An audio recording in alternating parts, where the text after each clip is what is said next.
আসসালামু আলাইকুম। Digital marketing এবং e commerce live boot camp. So 10 দিনে 25 লাখ টাকার সেল চ্যালেঞ্জ এবং আজকে হচ্ছে এটার তৃতীয় ক্লাস। এই সিরিজে টোটাল 10টা ক্লাস হবে। আমার এখন পর্যন্ত প্ল্যান আছে 10টা ক্লাস করার জন্য। যদি আনফর্চুনেটলি আমার কোনো দেখি যে কোনো টপিক আমি যদি মিস করি বা মনে হয় যে আরও কয়েকটা টপিক আমাদের ইনক্রিজ করার প্রয়োজন, সো ডেফিনেটলি আমরা সেটা করব, কোনো সমস্যা নেই। প্রয়োজনে একটা বা দুইটা ক্লাস আমরা ইনক্রিজ করব, বাট চেষ্টা করব যত বেশি ইনফরমেশন আপনাদেরকে দেওয়া যায়, কারণ ইনকমপ্লিট রাখলে আসলে এটা দিয়ে আপনি অনেক প্রবলেমে পড়বেন, রাইট? সো এটা আমি ট্রাই করবো আর কি। ওকে, আরেকটা ছোটো একটা আপডেট, মানে ক্লাস শুরু করার আগে, আজকে থেকে আমরা সেল শুরু করব। আমাদের যে 25 লাখ টাকার চ্যালেঞ্জ আছে, এটার আমি আগের ক্লাসে বলছিলাম যে আমাদের ফেসবুক পেজ আমরা তৈরি করছি এবং ওখানে সোশ্যাল প্রুফ ক্রিয়েট করা থেকে শুরু করে যেহেতু একদম ব্র্যান্ড নিউ একটা পেজ, একেবারে নতুন, সো একেবারে নতুন পেজ থেকে সেল করতে গেলে অনেক চ্যালেঞ্জ আছে, কারণ আমরা যেহেতু একটা হাই ভলিউম সেল করব, সো ওইটা করতে দেখা যাবে একজন মানুষ এসে একটা হাই টিকেট প্রোডাক্ট কিনবে, সে কনফিউশনে থাকবে। সো এই কারণে আমরা বেসিক্যালি ওটাতে সোশ্যাল প্রুফ ক্রিয়েট করতেছি। ওটা মোটামুটি হয়ে গেছে এবং ওটার পরবর্তীতে আজকে থেকে আমরা সেল স্টার্ট করবো, মানে এই ক্লাস শেষ করার পর থেকে আমরা সেল স্টার্ট করব। এখন এই যে সেল স্টার্ট করতেছি, এখানে কি প্রোডাক্ট সেল করতেছি, ওটা প্রাইস কত, কোন পেজ, কোন ওয়েবসাইট, এই ব্যাপারগুলো আমি আপনাদেরকে এই মুহূর্তে দেখাচ্ছি না। এটা না দেখানোর অনেকগুলো কারণ আছে। আমরা এর আগের বার ইমিডিয়েট আগে যে বুট ক্যাম্পটা করছিলাম, ওরা অনেকেই জানে। সো ওই বুট ক্যাম্পটাতে অনেক মানুষ রেজিস্ট্রেশন করছিল, অনেক মানুষ জয়েন করছিল, রেকর্ড মিলা অনেক বেশি জয়েন করছিল, মানে এবারে যদিও বেশি তার থেকে।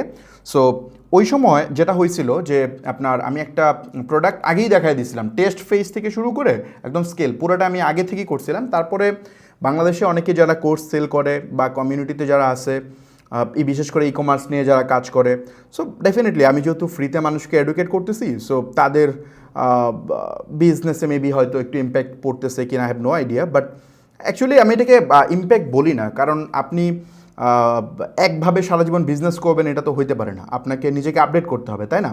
সো ওরা আসলে বিষয়টা ভালোভাবে মেনে নিতে পারে না যে একজন মানুষ এসে ফ্রিতে কেন এত কিছু শেখাবে, যেখানে আমরা বিভিন্ন প্যাকেজ বানায় আমরা হচ্ছে 30-40 হাজার টাকায় সেল করি, এই জিনিস কেন সে ফ্রিতে দেখায় দিবে? সো এইগুলোর পরে আসলে তার নিজের স্টুডেন্টদের কাছেও আসলে অনেক ইস্যু রেইজ হয়। তারপরে ইভেন এত মানে কি বলে এটা, মানে একটু স্মার্টলিও তো মানুষের কথা বলা যায়, তাই না? একজনের একটা মানুষ, স্টুডেন্টরা কেউ যদি কাউকে জিজ্ঞেস করে, অনেক স্মার্ট অ্যান্সার আছে, বাট উনি একেবারে ধরেন কি বলবো, মানে টোটালি মানে কিসের পরিচয় দিছে, আই হ্যাভ নো আইডিয়া। এগুলো বলে এখন আমি সময় নষ্ট করতে যাচ্ছি না, বাট ও একদম লাইভে এসে এগুলো নিয়ে কথা বলা শুরু করছে। ইভেন এখন তো রেগুলারলি, আমি এগুলো ইগনোর করি, এগুলো নিয়ে কথা বলি না, প্রতিদিন উনি নিজে বলে, ওনার স্টুডেন্টদের দিয়ে বলাচ্ছে এটা সেটা বিভিন্ন জায়গায়। সো এরকম বেশ কয়েকটা আমার চোখের সামনে আসতেছে।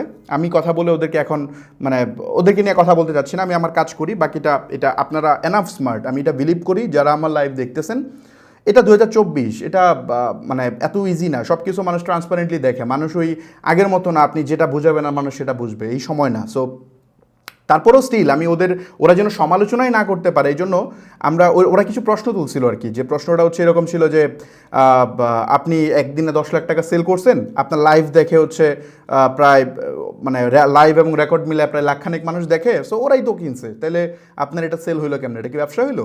সো এইগুলো নিয়ে প্রচুর কথাবার্তা বলছে, অনেক সমালোচনা করছে, আসলে ভ্যালিড কোনো অ্যান্সার ছিল না, এগুলোই বলছে।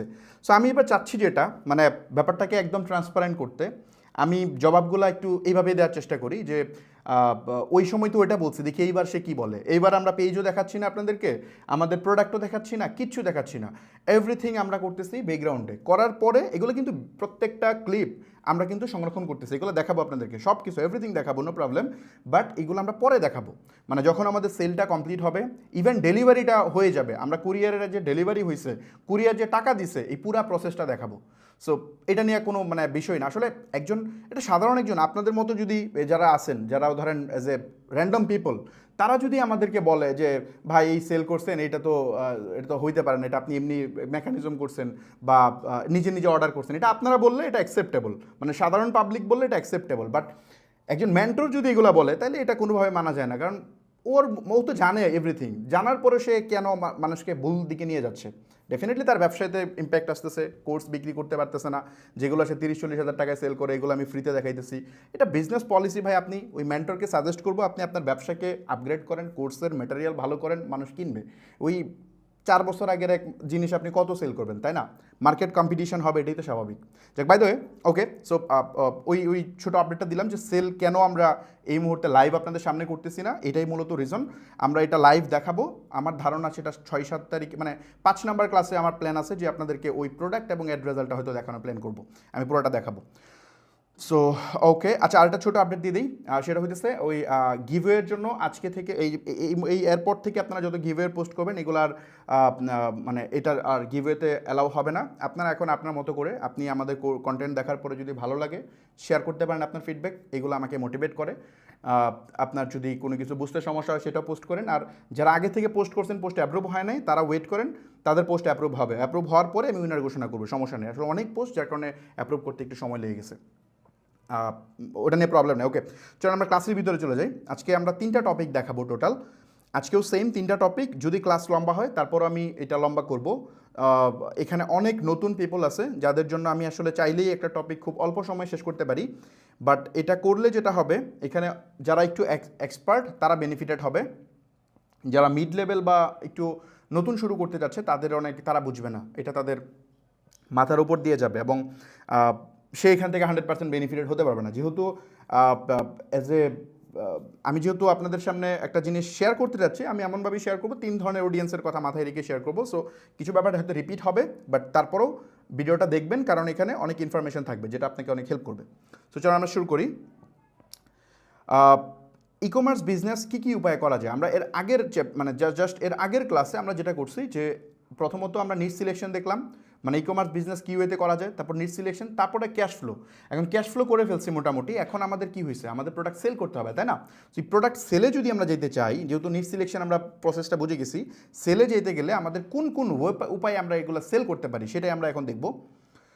সো বেসিক্যালি 2টা ওয়ে আছে, যে 2টা ওয়েতে আপনি এগুলো সেল করতে পারেন। নাম্বার 1 হচ্ছে বিভিন্ন মার্কেট প্লেসের মাধ্যমে আপনি আপনার প্রোডাক্ট বা সার্ভিস সেল করতে পারেন, নাম্বার 1। নাম্বার 2 হচ্ছে নিজস্ব প্ল্যাটফর্ম আপনি ডেভেলপ করতে পারেন, ডেভেলপ করে ওটাতে আপনি সেল করতে পারেন।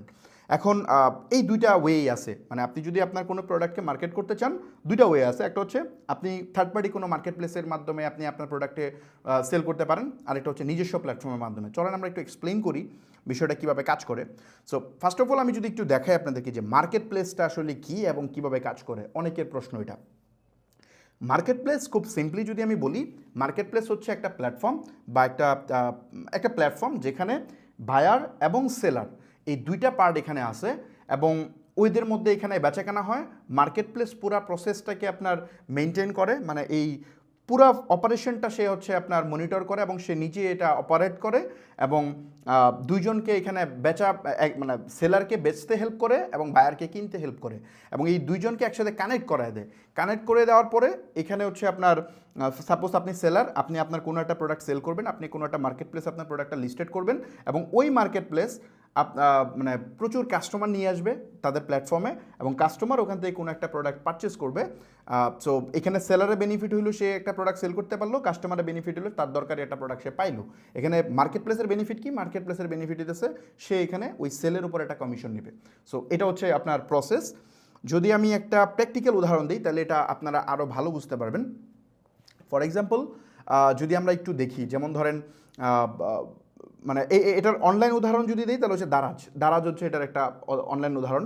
দারাজ আছে, তারপরে অথবা.com আছে, ইভ্যালি আছে, তারপরে অ্যামাজন আছে। এরা সবাই, এদের কোনো প্রোডাক্ট নেই, এরা বেসিক্যালি হচ্ছে মিডলম্যান, মানে ওরা একটা প্ল্যাটফর্ম, ওখানে প্রচুর কাস্টমার আছে এবং প্রচুর সেলার আছে, দুইজনের সাথে তারা কানেক্টেড, সেতুবদ্ধক হিসেবে কাজ করে, দুইজনকে কানেক্ট করাই দিচ্ছে এবং এখানে একটা বিজনেস হচ্ছে এবং সে একটা কমিশন নিচ্ছে। This is the process. এখন এটা একটা প্র্যাকটিক্যাল উদাহরণ দিলে আপনারা বুঝবেন। এই কনসেপ্টটা কিন্তু জেনারেট হয়েছে একটা প্র্যাকটিক্যাল কনসেপ্ট থেকে। যেমন ধরেন আমাদের বাংলাদেশে কিন্তু অনেক মার্কেট প্লেস আছে। কেমন মার্কেট প্লেস আছে? ফর এক্সাম্পল আপনি যদি চিন্তা করেন যমুনা ফিউচার পার্ক বা হচ্ছে বসুন্ধরা শপিং কমপ্লেক্স, এগুলো কিন্তু এক একটা মার্কেট প্লেস, রাইট? এগুলো হচ্ছে মানে ফিজিক্যাল মার্কেট প্লেস। তো যমুনা ফিউচার পার্কের ইস্যুটা বলি, ধরেন যমুনা ফিউচার পার্ক তারা কি করছে, তারা হচ্ছে একটা বিশাল সুন্দর একটা মার্কেট বানাইছে, অনেক বড়, এবং এখানে সব ধরনের ফেসিলিটি ইন্ট্রোডিউস করছে, এসি, ইলেকট্রিসিটি, সৌন্দর্য বর্ধন করছে, তারপর এখানে সবগুলা ডিজাইন করছে, এভরিথিং, মানে ওখানে লিফট লাগাইছে, সব কিছুই করছে। করার পরে তারা ওইখানে আপনার প্রচুর অ্যাড দিছে, অনেক হিউজ অ্যাডভার্টাইজিং করছে, অ্যাডভার্টাইজিং করে বলছে যে আমাদের এখানে ওই কী বলে যমুনা ফিউচার পার্ক হচ্ছে বাংলাদেশের সবচেয়ে বড় শপিং মল, এবং এটা সম্ভবত ভারতীয় উপমহাদেশের মধ্যে মনে হয় একটা ভালো পজিশন আছে, মেবি সম্ভবত আমার ধারণা, নাকি এশিয়া মহাদেশের মধ্যে মনে তৃতীয় না চতুর্থ একটা অবস্থান আছে।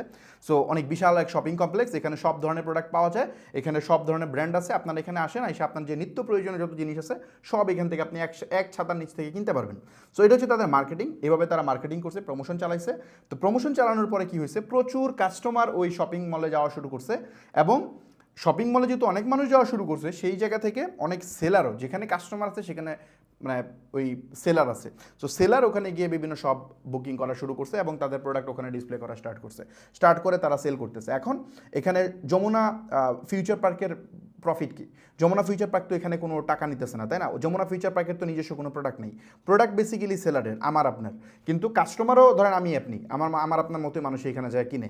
সো যমুনা ফিউচার পার্ক এটা ম্যানেজমেন্ট করতেছে, যে সে খুব সুন্দর করে এটা প্রসেস করতেছে, এখানে যাতে কোনো ইস্যু না হয়, সে এখানে সিকিউরিটি গার্ড দিছে যাতে এখানে সিকিউরলি আপনি করতে পারেন, এভরিথিং প্রপারলি যেন ঠিকঠাকভাবে যায়, স্মুথলি যায়, সে সেই জিনিসটা এনশিওর করছে, মেকশিওর করছে।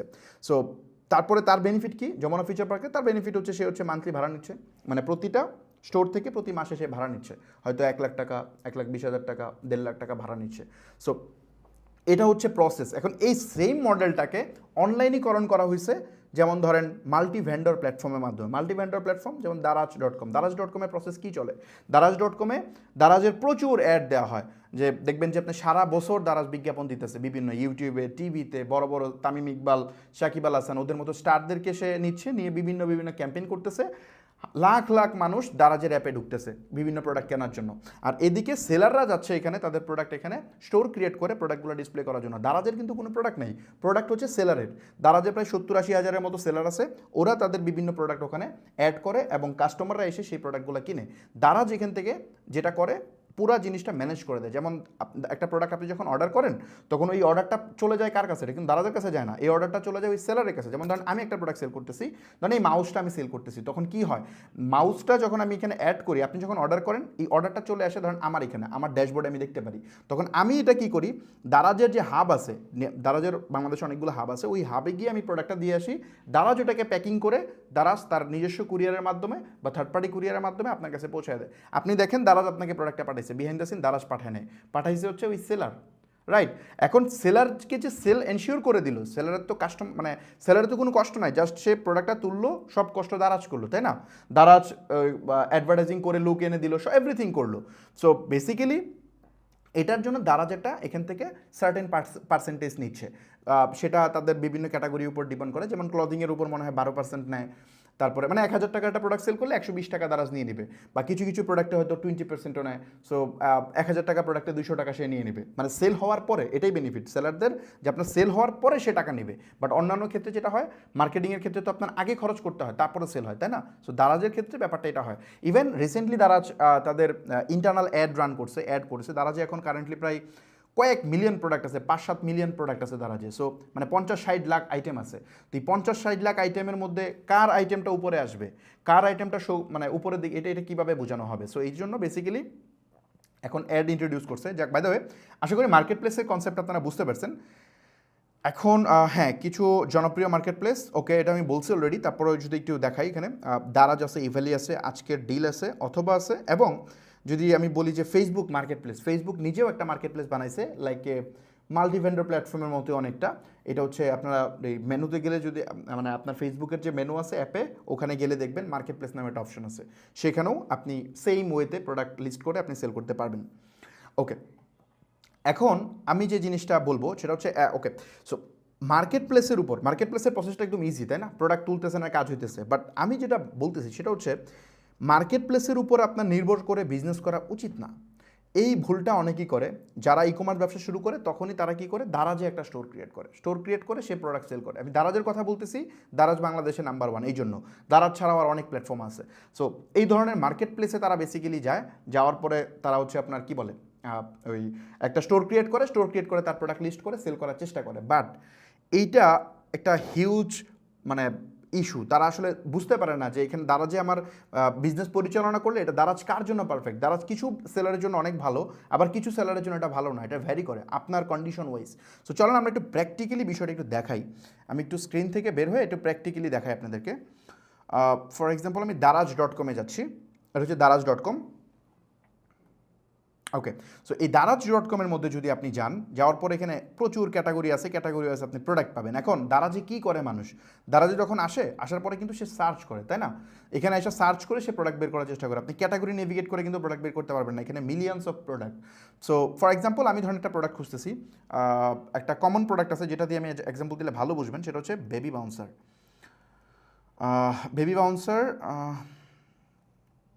ওকে, বেবি বাউন্সার এই প্রোডাক্টটা হচ্ছে বাচ্চাদের জন্য, ছোট বাচ্চাদের জন্য একটা বাউন্সার, যেখানে রাখলে আপনি ধরেন বাচ্চারা খুব সেফলি ওখানে খেলাধুলা করতে পারে, এরকম একটা প্রোডাক্ট। ওকে, সো এই প্রোডাক্টটা আমি যখন সার্চ দিয়েছি তখন দেখেন এখানে দারাজ বলতেছে 2861টা আইটেম এখানে পাওয়া গেছে টোটাল, একই প্রোডাক্ট, মানে 2861 জন মানুষ এটা সেল করতেছে সেম প্রোডাক্টটা।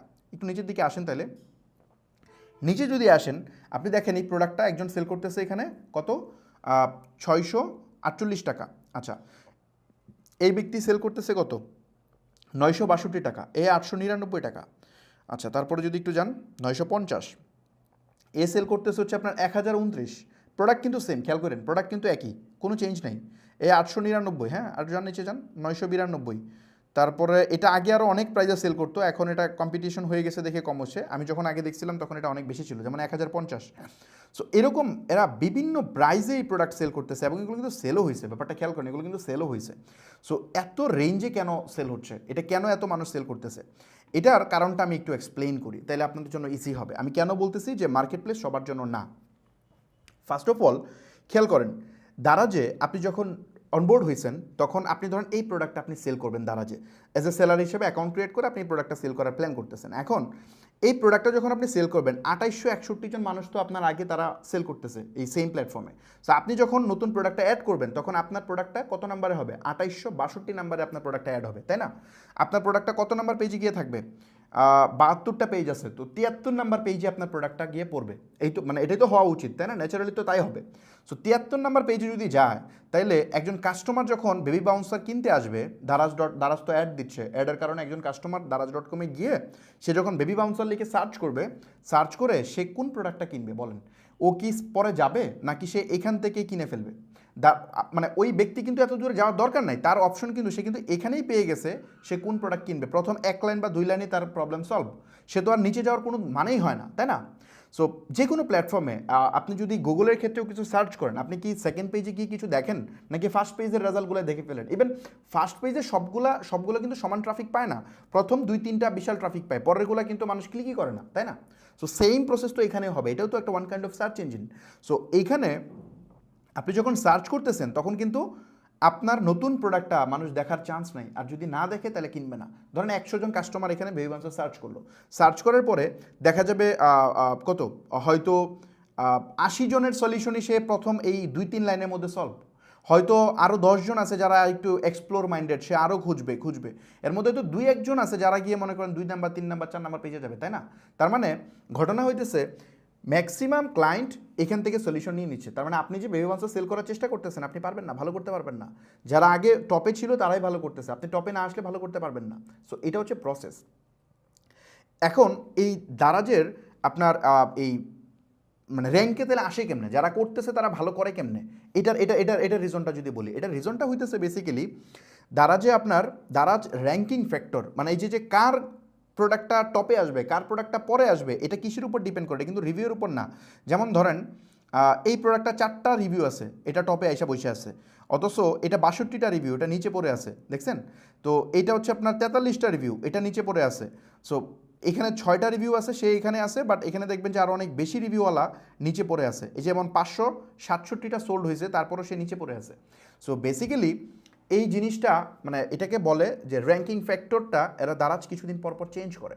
যেমন ধরেন কারেন্টলি তারা এই মুহূর্তে র্যাঙ্ক দিচ্ছে, হয়তো ফর এক্সাম্পল এমন হতে পারে যে লাস্ট 7 ডেজে সবচেয়ে বেশি অর্ডার কোনগুলো হয়েছে সেগুলোকে সে র্যাঙ্কে আনতেছে, অথবা এমন করতে পারে যে লাস্ট 7 দিনে কোনগুলোতে বেশি ক্লিক হচ্ছে, অথবা এমন করতে পারে যে ইমপ্রেশনের অনুযায়ী ক্লিক থ্রু রেট কত, মানে ধরেন 100 জন দেখে কয়জন এখানে ক্লিক করতেছে, ওই রেশিওটা কত, ওই রেশিওটা বেশি হয় তাহলে সে এখানে আনতেছে, বা পজিটিভ রিভিউয়ের পরিমাণ কত, এরকম অনেকগুলো ফ্যাক্টরের ওয়াইজ ডিপেন্ড করে আপনাকে আসলে র্যাঙ্ক দেয়। এবং এটা তারা চেঞ্জ করে, যে এটা সারা জীবন যে এক ওয়েতে করে আপনি ওটার উপর মানে ফোকাস করবেন বিষয়টা এমন না, ওরা চেঞ্জ করে এবং এগুলো কখনো রিভিলও করে না।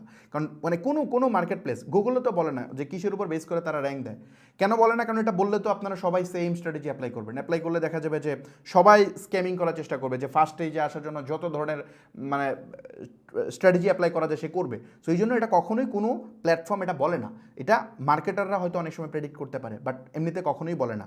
ইভেন যখন দেখে যে মানুষ বুঝে যেতেছে যে মনে হয় এটার কারণে র্যাঙ্ক হয়, এটা যখন বুঝে যায় তখন ওরা চেঞ্জ করে ফেলে। মানে ওই যে আপডেট দেয় না, ওই আপডেট দিয়ে ওরা চেঞ্জ করে ফেলে এই মেথডটা, যার কারণে আর বোঝা যায় না। সো এখানে যে ব্যাপারটা হয়, এখানে আপনি ওই র্যাঙ্কিং ফ্যাক্টরের কারণে এখানে সামনে আসতে পারতেছে না, নাম্বার ওয়ান। সেকেন্ড, আমি যেটা জিনিসটা বলতে যাচ্ছি সেটা হচ্ছে দারাজের উপর আপনি নির্ভরশীল হয়ে যদি ব্যবসা করেন, দেখেন এই যে এই ভদ্রলোক প্রচুর সেল পাইতেছে এখন, তাই না, অনেক সেল পাইতেছে, কিন্তু আনফর্চুনেটলি যদি কোনো কারণে ওর কালকে যদি র্যাঙ্ক হারায়, এখান থেকে র্যাঙ্ক কিন্তু হারানো পসিবল, র্যাঙ্ক হারায় কিন্তু ওর এখান থেকে র্যাঙ্ক থেকে যদি এটা সেকেন্ড পেজে চলে যায়, তাহলে কিন্তু কালকে থেকে সেল একটাও পাবে না। আজকে সে দিনে সেল পাচ্ছে 50টা, কালকে একটাও পাবে না।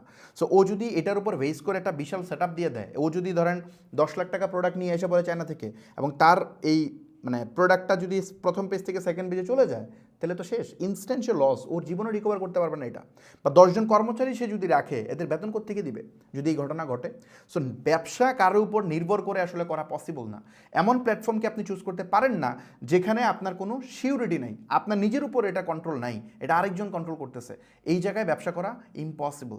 সো এটা একটা ফ্যাক্টর। সেকেন্ড আসেন, এটা এক নাম্বার, যে আপনার এটা মানে সেল হবে কি হবে না এটা দারাজ ডিপেন্ড করবে, এটা আপনার মানে আপনার উপর ডিপেন্ডই করে না, এটা দারাজের মর্জির উপর ডিপেন্ড করে দারাজ কি আপনাকে সেল দিবে কি দিবে না।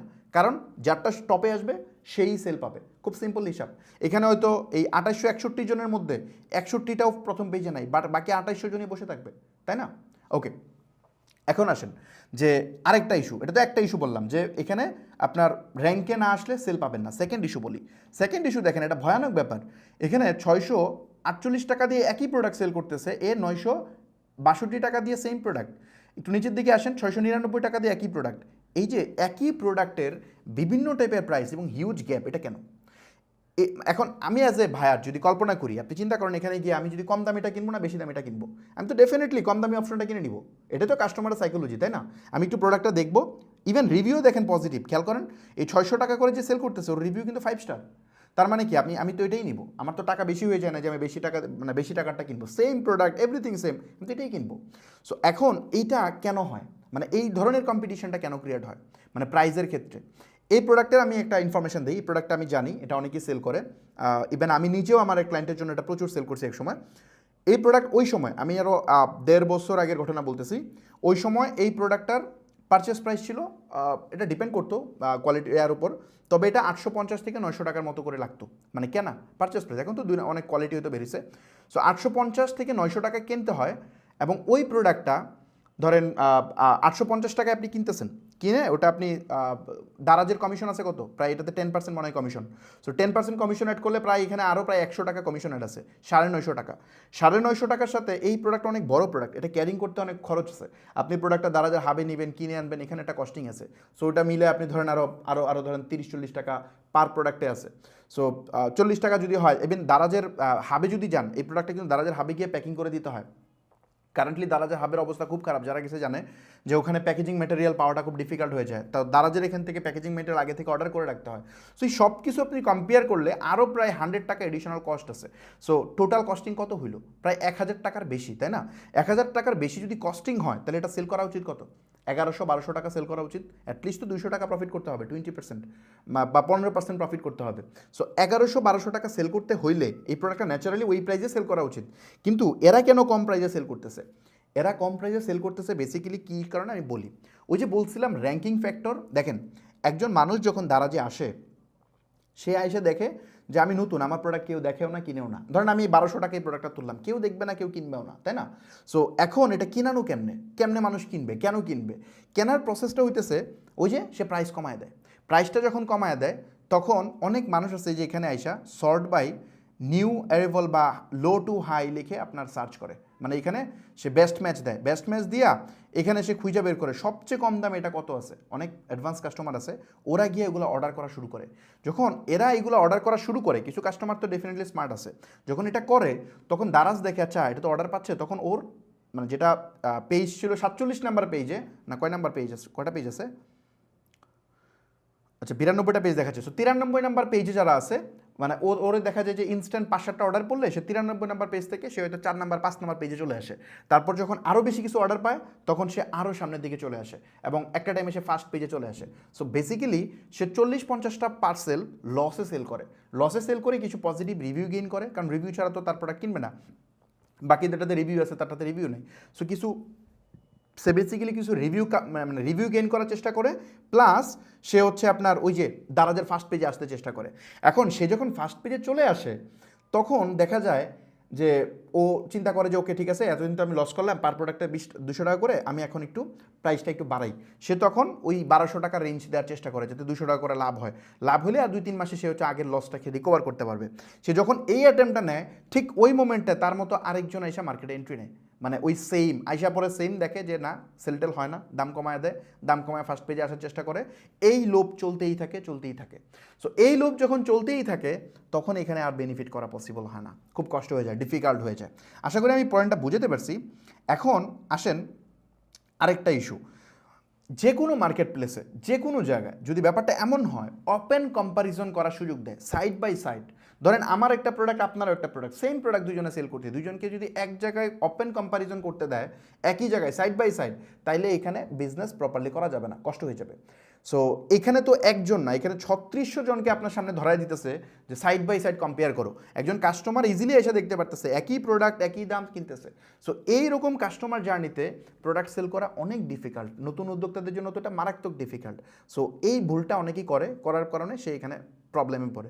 এখন আমি তো দারাজের অনেকগুলো সমস্যা বললাম, এখন আসেন একটা সুবিধা বলি। দারাজে আচ্ছা আরেকটা সমস্যা আছে সেটা বলে নিই। ধরেন আপনি এজ এ ছোটো উদ্যোক্তা, আপনি চকবাজার থেকে প্রোডাক্টগুলো কিনে না সেল করেন, দারাজে যে কোনো প্রোডাক্ট হতে পারে, চকবাজার থেকে আপনি ইম্পোর্টার থেকে কিনে না সেল করেন। এখন আপনি একটা প্রোডাক্ট কিনছেন 800 টাকা দিয়ে পাইকারি, 800 টাকায় কিনে আপনি 1000 টাকা বা 1100 টাকায় আপনি এখানে বেচতেছেন, বেচতেই পারেন, ন্যায্য দাম, ঠিক আছে, কোনো সমস্যা নেই। কিন্তু কথা হচ্ছে আপনি যে ইম্পোর্টার থেকে কিনছেন ওই ইম্পোর্টার নিজেই তো দারাজে সেল করে, তো ও তো এখানে 800 টাকায় তুলে দেবে, ইভেন সে আরও 10 টাকা কমে দিতে পারে, সমস্যা নাই তো। আপনি ফাইট করতেছেন একজন বিগ ইম্পোর্টারের সাথে, একজন ছোট উদ্যোক্তা হয়, আপনি তার থেকে প্রোডাক্ট না তার সাথে কম্পিটিশন জীবনে করতে পারবেন? এটা কি সম্ভব? আদৌ পসিবল? কখনোই পসিবল না। সো এই কারণে এখানে যে মানে লেভেল প্লেয়িং ফিল্ড হয় না এই জায়গায়, যার কারণে নতুন উদ্যোক্তারা এখানে গিয়ে চরম লেভেলের মানে সাফার হয়, অনেক সমস্যা হয়, ইভেন লস করে। আমি অনেক উদ্যোক্তার সাথে কথা বলছি, এরা আসলে দারাজে সেল করে বাট উল্টা নেগেটিভ। সো এখন আসেন, আমি অনেকগুলো সমস্যা বললাম, তাই না? 3টা সমস্যা বললাম। এক নম্বর হচ্ছে র্যাঙ্কে সামনে না আসতে পারলে দারাজের উপর সেল কন্ট্রোল করে, এতে আপনার ব্যবসা সাস্টেনেবিলিটি আসে না। সেকেন্ড হচ্ছে আপনি কম প্রাইজে ট্রাই করে আইসে একটা সময় গিয়ে দেখেন যে প্রাইস বাড়ালে আর সেল হচ্ছে না, কারণ আপনার মতো আরেকজন এখানে এন্ট্রি নিচ্ছে। সো এই লোভ চলতেই থাকে, প্রাইজের লোভ, মানে কম প্রাইজে অলওয়েজ সেল করতে হয়, আপনি মানে লস দিয়ে অলওয়েজ সেল করতে হয়, লাভ দিয়ে সেল করতে গেলে আপনি বিপদে পড়ে যান। আবার আরেকটা ইস্যু বললাম যে আপনার কম্পিটিশন করতে হয় জায়ান্টের সাথে, মানে যে ইম্পোর্টার যার থেকে আপনি প্রোডাক্ট আনেন ওর সাথে আপনার কম্পিটিশন হয়ে যায়। সো এটা হিউজ কমপ্লেক্স। 3টা ইস্যু বললাম, এখন আসেন কিছু পজিটিভ দিক বলি, বা দারাজ কাদের জন্য। অ্যাকচুয়ালি আমি দারাজ দিয়ে উদাহরণ দিচ্ছি, এটা সব মার্কেট প্লেসের জন্য অ্যাপ্লিকেবল। তারপরে যদি আমি বলি যে এটা কার জন্য, অ্যাকচুয়ালি এটা এই দারাজের আরেকটা ইস্যু হচ্ছে, ধরেন আপনি হচ্ছেন বড় সেলার, চায়না থেকে ডাইরেক্ট প্রোডাক্ট আনেন, আইনা আপনি দারাজে ইজিলি সেল করে দিতে পারবেন। আপনি একটা স্পেশাল সুন্দর একটা রেট দিবেন, দেখবেন ধুমায় সেল হইতেছে। কেন? কারণ হইতেছে দারাজে প্রচুর গ্রাহক আছে, এখানে প্রায় ডেইলি প্রায় 3 মিলিয়নের বেশি, প্রায় 30 লাখের বেশি অ্যাক্টিভ ইউজার আছে ওদের, এবং প্রায় 70-80 লাখ মানুষ দারাজ থেকে কেনাকাটা করে, মানে তাদের টোটাল কাস্টমার বেস। সো এত কাস্টমার বেসের সামনে আপনার প্রোডাক্টটা সে প্রমোট করে দিচ্ছে। সো আপনি যদি ভালো প্রাইস দিতে পারেন, এবং এটা যদি কোনো কারণে যদি তার সার্চের র্যাঙ্কে টপে চলে আসে, এমনও আছে একদিনে আপনি 2000-3000 অর্ডার পেয়ে যাবেন। সো এটা পসিবল, আপনি যদি ভালো প্রাইস দেন হয়তো র্যাঙ্কে চলে আসবে, আপনি ভালো সেল পাবেন। সো এটা আপনার জন্য অনেক ভালো, বাট ছোটো উদ্যোক্তাদের জন্য কখনোই না। এখন আরেকটা ইস্যু আছে, সেটা একটু বলি। ধরেন আনফর্চুনেটলি আপনি একটা প্রোডাক্ট অনেক জমে গেছে, স্টকে অনেক জমে গেছে, এই প্রোডাক্টটা এখন আপনি স্টক ক্লিয়ার করবেন। স্টক ক্লিয়ার করবেন বলতে আপনি ডিসিশন নিয়ে নিয়েছেন যে আমি এই প্রোডাক্টটা সেল করবো না, এটা আমি শেষ করে ফেলবো এবং অন্য নতুন প্রোডাক্ট আনবো। তখন আপনি খুব কম একটা রেট, যে প্রাইস আপনি কিনছেন তার থেকে আরও 50 টাকা করে কম দিয়ে আপনি সেল করে দেবেন, কারণ আপনার ওয়্যার হাউস থেকে প্রোডাক্ট বের করা জরুরি। ধরুন শীতের একটা প্রোডাক্ট আটকে গেছে, আপনি লাস্টে একদম ফ্ল্যাশ সেল দিয়ে দিয়েছেন দারাজে, সো সেল হয়ে যাবে, কারণ এখানে হিউজ কাস্টমার আছে, তাই না? আপনার কোনো খরচ টরচ নাই, ধুমধাম সেল হয়ে যাবে। সো ব্যাপারটা হইতেছে আপনি যখন এই প্রোডাক্ট সেল করতে যাচ্ছেন, এখানে নতুন একটা ইস্যু আছে, আপনি যখন এই প্রোডাক্ট সেল করতে যাচ্ছেন, হয়তো ওই সময় কোনো একজন ব্যক্তি এই প্রোডাক্টের সেল ক্লোজ করে দিচ্ছে যে না আমি আর এই বেবি বাঞ্চও সেল করবো না, আমার যেগুলো আছে এগুলো আমি হোলসেল মানে একদম লস, 50 টাকা লস হলেও আমি সেল করে শেষ করে দিব, কারণ আমার স্টকে আমার টাকা ক্যাশ করা দরকার। সে প্রোডাক্টটাকে ক্যাশ করতে যাচ্ছে, সো ওটা সে ক্যাশ করার জন্য সে এটা ইউজ করতেছে। সো ওর সাথে আপনি কেমনে কম্পিটিশনে পারবেন? এটা পসিবল না, কখনোই সম্ভব না। সো ছোট উদ্যোক্তাদের জন্য অবশ্যই আপনাকে যেটা করতে হবে, এমন প্ল্যাটফর্মে সেল করা যাবে না যে প্ল্যাটফর্মে ওপেন কম্পিটিশন আছে। ছোট না, অ্যাকচুয়ালি সবার ক্ষেত্রেই, মানে অলমোস্ট সবার ক্ষেত্রে, যদি ইউনিক আইটেম না হয়, যদি সুপার ইউনিক আইটেম হয় তাহলে দারাজ আপনার জন্য বেস্ট অপশন। আর যদি ইউনিক না হয় তাহলে তো অবস্থা পুরাই খারাপ। আপনি এখানে গেলে আপনার ডাইরেক্ট কম্পিটিশন হবে, প্রাইস কম্পিটিশন ডাইরেক্ট হলে আপনি এখানে পারবেন না। খুব সিম্পল হিসাব। সো আশা করি বুঝতে পারছেন, আমি একটু ডিপলি বোঝানোর চেষ্টা করলাম কারণ এটা নিয়ে অনেকের কনফিউশন ছিল। সো আশা করি বুঝতে পারছেন। ওকে, মানে ব্যাপারটা হইতেছে সব কিছুর পজিটিভ এবং নেগেটিভ আছে। বিষয়টা হচ্ছে দারাজ ডেফিনেটলি অনেক ভালো প্ল্যাটফর্ম, এটা দিয়ে অনেক ভালো আপনি করতে পারবেন, কিন্তু প্রবলেম হচ্ছে এটা, যেমন অ্যান্টিবায়োটিক খাইলে কি হয়, খাইলে ভালো হয়, কিন্তু আপনি জাস্ট যে কোনো সময় যদি অ্যান্টিবায়োটিক খাইয়ে ফেলেন তাহলে একটা সময় গিয়ে অবস্থা খারাপ হয়ে যাবে আপনার। এটা আপনার অবস্থান বুঝে, তো কার জন্য কোনটা এটা বুঝতে হবে। ওকে, চলেন আমরা মার্কেট প্লেসের ইস্যুটা মনে বুঝতে পারছি। তারপর যদি বলি আরেকটা অপশন যেটা থাকে সেটা হচ্ছে নিজস্ব প্ল্যাটফর্মের মাধ্যমে বিজনেস করার, বিজনেস মানে করার যে সুবিধাটা সেটা যদি একটু এক্সপ্লেইন করি বা কীভাবে করা যায়।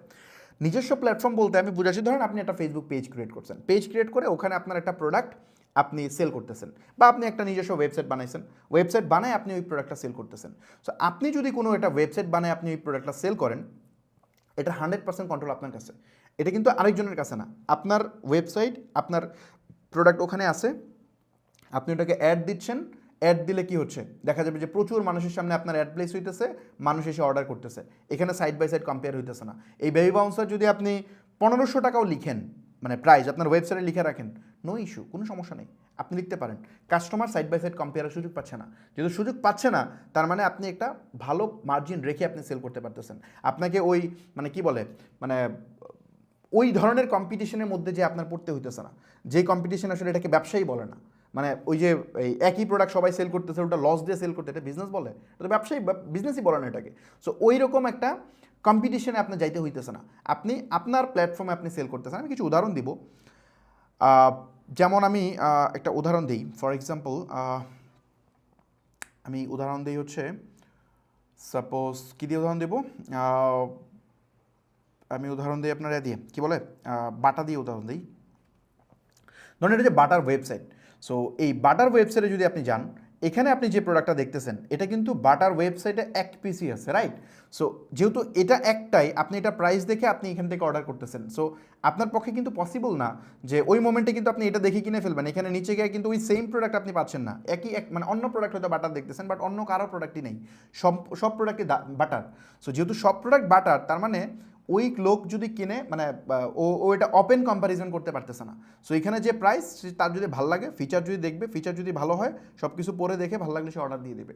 সো এটা হচ্ছে সিস্টেম আর কি, নিজস্ব প্ল্যাটফর্ম থেকে করলে। আপনি যদি পেজ দিয়ে বিজনেস করেন, একটা পেজ খুলছেন, পেজ খুলে আপনি ওই পেজ থেকে আপনি সাপোজ আপনি একটা প্রোডাক্ট আপনি ওখানে আপলোড করছেন, আপলোড করে হয়তো অ্যাড দিয়েছেন, তো ওই অ্যাড যখন কারোর সামনে যায় ওটা কিন্তু ওপেন কম্প্যারিজন হয় না। আপনি ফেসবুকের কম্প্যারিজন, মানে ফেসবুক অ্যাডের যদি আমি একটু বলি, অ্যাড দিয়ে বোঝাচ্ছি আর কি, ধরেন আপনার বাটার ওয়েবসাইটের মতো, ধরেন আপনার যে ওয়েবসাইট, ফর এক্সাম্পল dakashop.xyz, এটা দিয়ে আমরা দেখাচ্ছিলাম আগেরবার, এই ওয়েবসাইটের নাম তো কেউ জানে না, তাহলে এই প্রোডাক্ট কিনবে কেমনে? সো এটাকে আমার অ্যাড দিতে হবে, আমি ফেসবুকের থ্রুতে আমি এটাকে অ্যাড দিব। তো ধরেন অ্যাড দিলাম, এখন অ্যাড দিলে আপনি যখন ফেসবুক স্ক্রল করতেছেন, একজন কাস্টমার, ওর সামনে কিন্তু তার ফ্রেন্ডদের পোস্ট আসতেছে, এর মাঝে আমার অ্যাডটা আসতেছে, তাই না? ওই অ্যাডটা দেখার পরে সে ক্লিক করবে, ক্লিক করে আমার ওয়েবসাইটে আসবে, আসার পর যদি তার কাছে ভালো লাগে অর্ডার করে ফেলবে। সে কিন্তু মানে আপনি কাস্টমার জানেন, এটা খেয়াল করেন, আপনি নিজে যখন কিনেন তখন কিন্তু এটাই করেন, অন্য কিছু করেন না। সো এই ওয়েতে গেলে ওই ওপেন কম্প্যারিজনের পার্টটা আসে না। আর যদি না আসে তাহলে আপনার ওই যেটা বললাম যে প্রাইস নিয়ে যে মার্জিন রাখার যে ব্যাপারটা, এই ঝামেলায় আপনার পড়তে হয় না। ওকে, এখন আসেন নিজস্ব প্ল্যাটফর্মের কিছু ইস্যু বলি। যেমন ধরেন সম্পূর্ণ কন্ট্রোল নিজের কাছে থাকে। ওই যেটা বললাম যে আপনার অ্যাড দিচ্ছেন, আপনি কাস্টমারের সামনে যাইতেছেন, প্রোডাক্ট যদি ভালো হয়, অফার যদি ভালো হয়, মানুষ কিনবে। এখানে ফার্স্ট পেজ সেকেন্ড পেজের কোনো খেলা নাই যে আপনি রাতারাতি আপনার ব্যবসা মানে অনেক বড় হয়ে যাবে, আবার রাতারাতি ব্যবসা পড়ে যাবে, এমন কোনো চান্স নাই। তারপর যদি বলি প্রাইসিং নিয়ে তেমন একটা কম্পিটিশন পড়তে হয় না, যেটা আমি একটু এক্সপ্লেন করলাম। তারপর অটোমেশনের মাধ্যমে কি বলে, অটোমেশনের মাধ্যমে অপারেশন কস্ট অনেক কমে ফেলা যায়। আচ্ছা, এইটা আমি একটু পরে এক্সপ্লেন করবো। অটোমেশন বলতে নিজস্ব ওয়েবসাইট যদি আপনি মেক করে নেন, তাহলে এটার বেশ কিছু বেনিফিট আছে, এটা পরে বলবো আমি কোনো এক সময়। মার্কেটিংয়ের ক্ষেত্রে অনেক এক্সট্রা অ্যাডভান্টেজ পাওয়া যায়। ইয়েস, মার্কেটিংয়ের ক্ষেত্রে আপনি প্রচুর অ্যাডভান্টেজ পাবেন যদি আপনি নিজে একটা ওয়েবসাইট বানিয়ে নেন। এটা আমি প্র্যাকটিক্যালি দেখাবো, নো প্রবলেম। সামনের দিকে যাই, জাস্ট স্লাইডটা মাথায় রাখেন। অটোমেশনের মাধ্যমে অপারেশন কস্ট অনেক কমায় ফেলা যায় এবং মার্কেটিংয়ের জন্য অনেক ধরনের এক্সট্রা অ্যাডভান্টেজ পাওয়া যায়। জাস্ট এই দুইটা পয়েন্ট ইম্পর্টেন্ট মনে রাখবেন। উপরে দুইটা তো অলরেডি বুঝেই গেছেন, বাট নিচের দুইটা আমি প্র্যাকটিক্যাল দেখাবো। ওকে, সো এখন আসেন, আমি নিজস্ব প্ল্যাটফর্মের অনেক সুবিধা বললাম, তাই না? যে আপনি নিজে একটা ওয়েবসাইট বানায় আপনি এটা দিয়ে সেল করবেন, এটাতে প্রচুর মানে সুবিধা আছে। এখন এটা অনেকগুলো অসুবিধা আছে। সো মানে অনেকগুলো না, একটা মেজর অসুবিধা আছে। ওই মেজর অসুবিধাটা বলি। নিজস্ব প্ল্যাটফর্মের সবচেয়ে বড় অসুবিধা হইতেছে এটার পুরা মার্কেটিংয়ের রেসপন্সিবিলিটি আপনার নিজের। কারণ আপনি যে নতুন ওয়েবসাইটটা বানাইছেন, যে dakashop.xyz, এই ওয়েবসাইট কেউ চিনে না বাংলাদেশের, একেবারে নতুন, আপনি একটা ফ্রেশ ডোমেন কিনে বানাইছেন, তাই না? এখন এইটা বাংলাদেশের কনজিউমাররা মুখস্থ করবে না, করার কথাও না। কারণ একটা মানুষ কয়টা মানে আপনি কয়টা ই কমার্স ওয়েবসাইটের নাম বলতে পারবেন? 5টা, 10টা, 20টা, তার বেশি পারবেন না। এই 20টাই, কিন্তু বাংলাদেশে ই কমার্স ওয়েবসাইট আছে কতগুলো? না হলেও কয়েক হাজার, তাই না? কয়েক হাজার। আপনি হয়তো 4টা, 5টা, 10টা পেজের নাম মনে রাখতে পারবেন, কিন্তু বাংলাদেশে পেজ আছে কত? 10 লাখ। তো 10 লাখের মধ্যে আপনি মনে রাখতে পারতেছেন 7-8টা বা 10টা, 20টা, তার বেশি না। সো বাকি পেজগুলোর তাহলে কী হবে? ওরা কেমনে ব্যবসা করবে? ওদের অ্যাডভার্টাইজিং করতে হবে, মার্কেটিং করতে হবে। একদম সেফলি যদি বলি, মার্কেটিং করতে হবে, অলওয়েজ প্রমোশন করতে হবে। প্রমোশন চালায় তাদের বিজনেস চালাইতে হবে, এটাই প্রসেস। ছোট উদ্যোক্তাদেরকে অলওয়েজ মার্কেটিং করেই করতে হবে। যখন আপনি ব্র্যান্ড হয়ে যাবেন, তখন হয়তো অ্যাড দিতে হবে না। অ্যাড দিতে হবে না এই কনসেপ্টটা ভুল, বাট অ্যাড না দিলেও সেল হবে। বাট যখন ছোট উদ্যোক্তা, তখন অলওয়েজ আপনাকে মার্কেটিং করতেই হবে, মাস্ট। গ্রামীণফোন তো এখনও অ্যাড দেয়, ও কেন দেয়? ওর তো এখন অ্যাড দেওয়ার কোনো দরকার নেই, ওরে তো সবাই চিনে, তাই না? গ্রামীণফোন বাংলাদেশে এমন ব্যক্তি আছে যে চিনে না, বাট সে এখন অ্যাড দেয় কেন টিভিতে? অ্যাকচুয়ালি তার অবস্থান ধরে রাখার জন্য, যাতে পিছন থেকে এয়ারটেল বা রবি এসে তারা পুশ না করতে পারে, এই জন্য সে এটা করে, যেন তার নাম্বার 1 ধরে রাখতে পারে। সো এই জন্য তারা অ্যাড দেয়। বাট গ্রামীণফোন যদি অ্যাড দেওয়া বন্ধ করে দেয় 1 বছর, তার সেলে তার ইম্প্যাক্ট পড়বে না, ওই সেল একই থাকবে। ও ফিউচার সিকিউর করার জন্য অ্যাড দেয় এখন। কিন্তু ছোট উদ্যোক্তাদের ক্ষেত্রে ওরা ব্র্যান্ডিং করার চিন্তা ভাবনা করলে কিন্তু হবে না। ছোট উদ্যোক্তাদের ব্র্যান্ডিং করে আপনি কয়টা মানুষের মাথায় পুশ করাইতে পারবেন? খুব কম মানুষের মাথায় সাইকোলজিক্যালি এত বেশি রাখা সম্ভব না। সো এই জন্য আপনাকে অ্যাডভার্টাইজিং করে যেতে হবে। এখন এই জিনিসটা পুরাটাই আপনার নিজের করতে হবে অ্যাজ এ উদ্যোক্তা। ছোট উদ্যোক্তা এমনি কাজ করা কমপ্লেক্স, আপনার ছোট টিম, 1 ম্যান আর্মি, এর মধ্যে এখন মার্কেটিংয়ের দায়িত্ব আপনার বিশাল এক বোঝা আপনার মাথায় আসবে। কিছু করার নেই, যেহেতু আপনি উদ্যোক্তা, আপনাকে এগুলো সবগুলো চ্যালেঞ্জ অতিক্রম করতে হবে। দারাজের ক্ষেত্রে যেটা হইতো, আপনি জাস্ট প্রোডাক্ট তুলে দিয়ে আরামসে বসে থাকতেন। যদি মার্কেট প্লেস আসে, ফিসাবিলিল্লাহ, অর্ডার আসবে প্রচুর। যদি র্যাঙ্কে চলে আসে, তাহলে প্রচুর অর্ডার আসবে। আর যদি র্যাঙ্কে না চলে আসে, তাহলে বসে থাকবেন যে ভাই সেলটেল হয় না, এখন বসে থাকি। ব্যাপারটা এরকম আর কি। ওকে, সো আমরা আসলে সেকেন্ডটাই করব। প্রথমটা হচ্ছে হিউজ রিস্কি, এটা আমরা করব না। দারাজে ধরেন 1000 সেলারের মধ্যে হয়তো 5 জন সেলার ভালো করবে। ওই 5 জন সেলার ভালো করবে, 995 জন খারাপ করবে। এখন এই 995 জনের যদি মনে করে যে না, আমিও গিয়ে ভালো করবো, এই 5 জনের ভিতরে আমি চলে আসবো, এই সিদ্ধান্ত চরম ভুল সিদ্ধান্ত, মারাত্মক লেভেলে ভুল সিদ্ধান্ত। এটা পসিবলই না। মানে এই উদ্যোক্তা ও রিস্কই ক্যালকুলেশন করতে পারে না। যে রিস্ক ম্যানেজমেন্ট না বুঝে, তারা দিয়ে ব্যবসা কেমনে হবে? বাংলাদেশে আসলে এটা কিছু বলে লাভ নেই। আমাদের ভাইবোন, আমাদের নিজেদের ইস্যু আরও বেশি আছে। যেমন ধরেন বিসিএসের ব্যাপারে যদি বলি, আমরা আসলে বিসিএসে কয়জন টিকে হচ্ছে 2000 না 3000, তাই না? পরীক্ষা দেয় 5 লাখ। এখন 5 লাখ স্টুডেন্টের মধ্যে, এরা 5 লাখের মধ্যে দেখবেন যে 4 লাখ মানুষই বিশ্বাস করে আমি বিসিএসে টিকবো। এটা কেমনে পসিবল? টিকবে কিন্তু 2000, সে জানে 2000 টিকবে, সে মনে করে যে আমি ওটার ভিতরে ঢুকে যাবো। এটা কি পসিবল? এটা কি সম্ভব? এটা কোনো ওয়েতে পসিবল না। এটা হইলে লাকিলি হয়ে যাবে, বাট সম্ভব না। আপনি যে এফোর্ট দিচ্ছেন, আপনার মতো এফোর্ট হয়তো আরও 50,000 মানুষ দিচ্ছে। সো এর মধ্যে 48,000 মানুষের মনে তো ভাঙবে, ওরা তো পারবে না, ফেল হবে, তাই না? সো এই ধরনের কম্পিটিশন আপনি যাবেন কেন? এটা হচ্ছে আমার প্রশ্ন। সো বাই দ্য ওয়ে, আমি এদিকে যে এক্সাম্পলটা দিচ্ছিলাম যে আপনি এইটাতে যাবেন কেন? আপনি এই কম্পিটিশনে যাওয়াটা রিস্কি, পুরাই রিস্কি, তাই না? আপনাকে এমন কিছু করতে হবে যেখানে এত বেশি কম্পিটিশনে যেতে হবে না, উইন হওয়ার পার্সেন্টেজ বাড়বে। আর সেটা হচ্ছে নিজস্ব প্ল্যাটফর্মে করলে হয়তো আপনার কাজ বেশি করতে হবে, বাট উইন হওয়ার পার্সেন্টেজ অনেক গুণ বেড়ে যাবে, অনেক গুণ মানে অনেক গুণ। ওখানে যদি 5% উইন হওয়ার চান্স থাকে, এখানে উইন হওয়ার চান্স থাকবে 50%, 50%, 10 টাইম বেড়ে যাবে। ওকে, ওই সেম জিনিস আপনি বিসিএসে যদি চেষ্টা করেন, বিসিএসে চেষ্টা করলে আপনার হয়তো ওখানে চান্স পাওয়ার পসিবিলিটি কমে আসবে অনেক, বাট আপনি যদি একটা স্কিল গেইন করে একটা জবের প্রিপারেশন নেন, বর্তমানে স্কিল বেসড প্রচুর কোম্পানি আছে, বড় বাংলাদেশে অনেক বড় বড় কোম্পানি এখন সার্টিফিকেট দেখে চাকরি দেয় না। আমার এজেন্সিতে আমি কোনো সার্টিফিকেটে কোনো কিছু দেখি না, সো তার স্কিল থাকলে আমি তাকে নিয়ে নিই। আমি কেন, নগদের মতো কোম্পানিও এখন এটাই করতেছে, আরও বেশ কিছু কোম্পানি আছে যারা এখন, বাংলাদেশে অনেক সফটওয়্যার কোম্পানি আছে আমি চিনি, এরা হচ্ছে সার্টিফিকেট ম্যাটারই করেন, আপনি দেখবেন ওরা সার্টিফিকেট নিয়ে কোনো কথাই বলে না, স্কিল আছে জব হবে। সো সেম জিনিস তো, সিকিউর কোনটা ছিল, একটা স্কিল গেইন করা, স্কিল গেইন করে ট্রাই করা, ওই 5 লাখ মানুষের সাথে কম্পিটিশন না করে ওই সময়টা, ওরা কিন্তু পরিশ্রম করে প্রচুর, ওই সময়টা দিয়ে যদি একটা স্কিল গেইন করতো তাহলে তার লাইফ আরও ইজিয়ার হয়ে যেত, আরও চান্স বেড়ে যেত। ওকে, চলেন ওইসব ক্ষেত্রে প্রবলেম, মানে ধরেন এই ধরনের ভুল সিদ্ধান্ত নিলে সমস্যা নেই, কিন্তু ধরেন আপনার এই ব্যবসাতে এসে এই ভুল সিদ্ধান্ত নেওয়া যাবে না, এই জন্য এটা নিয়ে এত ডিটেল আলোচনা করলাম। আমি একটা টপিক শেষ করলাম, যদিও 40 মিনিট সময় চলে গেছে, সমস্যা নেই, আমরা আরও 2টা টপিক ইনশাল্লাহ শেষ করে ফেলবো। সো এখানে আমরা দেখলাম যে মার্কেটিংটাই হচ্ছে সবচেয়ে বড় প্রবলেম। তো চলেন আমরা মার্কেটিংটা নিয়ে এখন কথা বলি, যেহেতু সমস্যা ওটা সমাধান তো করতে হবে, তাই না? আমরা উদ্যোক্তা, আমাদের সমস্যা তো সমাধান করতে হবে, চলেন এটা নিয়ে আলোচনা করি। সো মার্কেটিংয়ের প্রচুর চ্যানেল আছে, ধরেন আপনার প্রচুর ওয়েতে মার্কেটিং করা যায়, ডিজিটাল মার্কেটিংয়ের হিউজ উইংস আছে। সো সবগুলো নিয়ে কথা বলা যাবে না, আমরা যেটা করবো যেগুলো সবচেয়ে পপুলার সেগুলো আমরা নিয়ে একটু কথা বলবো, যে পপুলার ডিজিটাল মার্কেটিং চ্যানেল কী কী আছে। সো চলেন আমরা দেখি। সো পপুলার ডিজিটাল মার্কেটিং চ্যানেলের মধ্যে আমরা দেখতেছি 1 নম্বর হচ্ছে সার্চ ইঞ্জিন অপটিমাইজেশন, যেটাকে আমরা এসইও বলে চিনি। সো তারপরে আছে কি গুগল অ্যাডস, তারপরে ফেসবুক অ্যাডস, এবং লাস্টেড হচ্ছে কন্টেন্ট মার্কেটিং। সো উপরে 2-3টা হয়তো আপনারা জানেন, বাট কন্টেন্ট মার্কেটিংয়ের কথা হয়তো আপনারা শুনছেন, বাট এত হয়তো ডিটেল বোঝেন না, এটা আমি এক্সপ্লেন করবো ডিটেলস, নো প্রবলেম। এখন মানে এই 4টা আমি এখানে লিখছি, বাট আরও বহুত আছে, আপনি যদি সার্চ করেন দেখবেন যে প্রচুর, এখানে আপনার অ্যাফিলিয়েট মার্কেটিং, হাবিজাবি বহুত কিছু আসতে পারতো এই তালিকার মধ্যে। সো আমি ওগুলো আমি এখানে মেনশন করতেছি না, সো এখানে যে অ্যান্ড মোর লিখে রাখছি। সো আমরা এই 4টা নিয়ে আলোচনা করব, যে 4টা সবচেয়ে বেশি এফেক্টিভ। এখন এই 4টা মার্কেটিং চ্যানেলের মধ্যে কোনটা আসলে ভালো, আপনি তো অ্যাজ এ ছোটো উদ্যোক্তা 4টাই এফোর্ড করতে পারবেন না, বা করা ঠিকও হবে না, আপনাকে যে কোনো একদিকে ফোকাস করতে হবে, বা সর্বোচ্চ 2 দিকে ফোকাস করতে হবে, তাই না? এই এত মার্কেটিং চ্যানেলে আপনি যেতে পারবেন না। এখন কোনটা আপনার জন্য অ্যাজ এ উদ্যোক্তা সবচেয়ে ভালো হবে, এটা কীভাবে বুঝবেন? এটা বোঝার একটা সহজ ওয়ে আছে, মানে আপনাকে প্রচুর নলেজ গেইন করে বোঝার একটা ওয়ে আছে, একটা ইজিয়েস্ট ওয়ে আছে, সেটা হচ্ছে আপনাকে বুঝতে হবে যে আপনার রিটার্ন অন ইনভেস্টমেন্ট কত, ROI, এটাকে বলে রিটার্ন অন ইনভেস্টমেন্ট।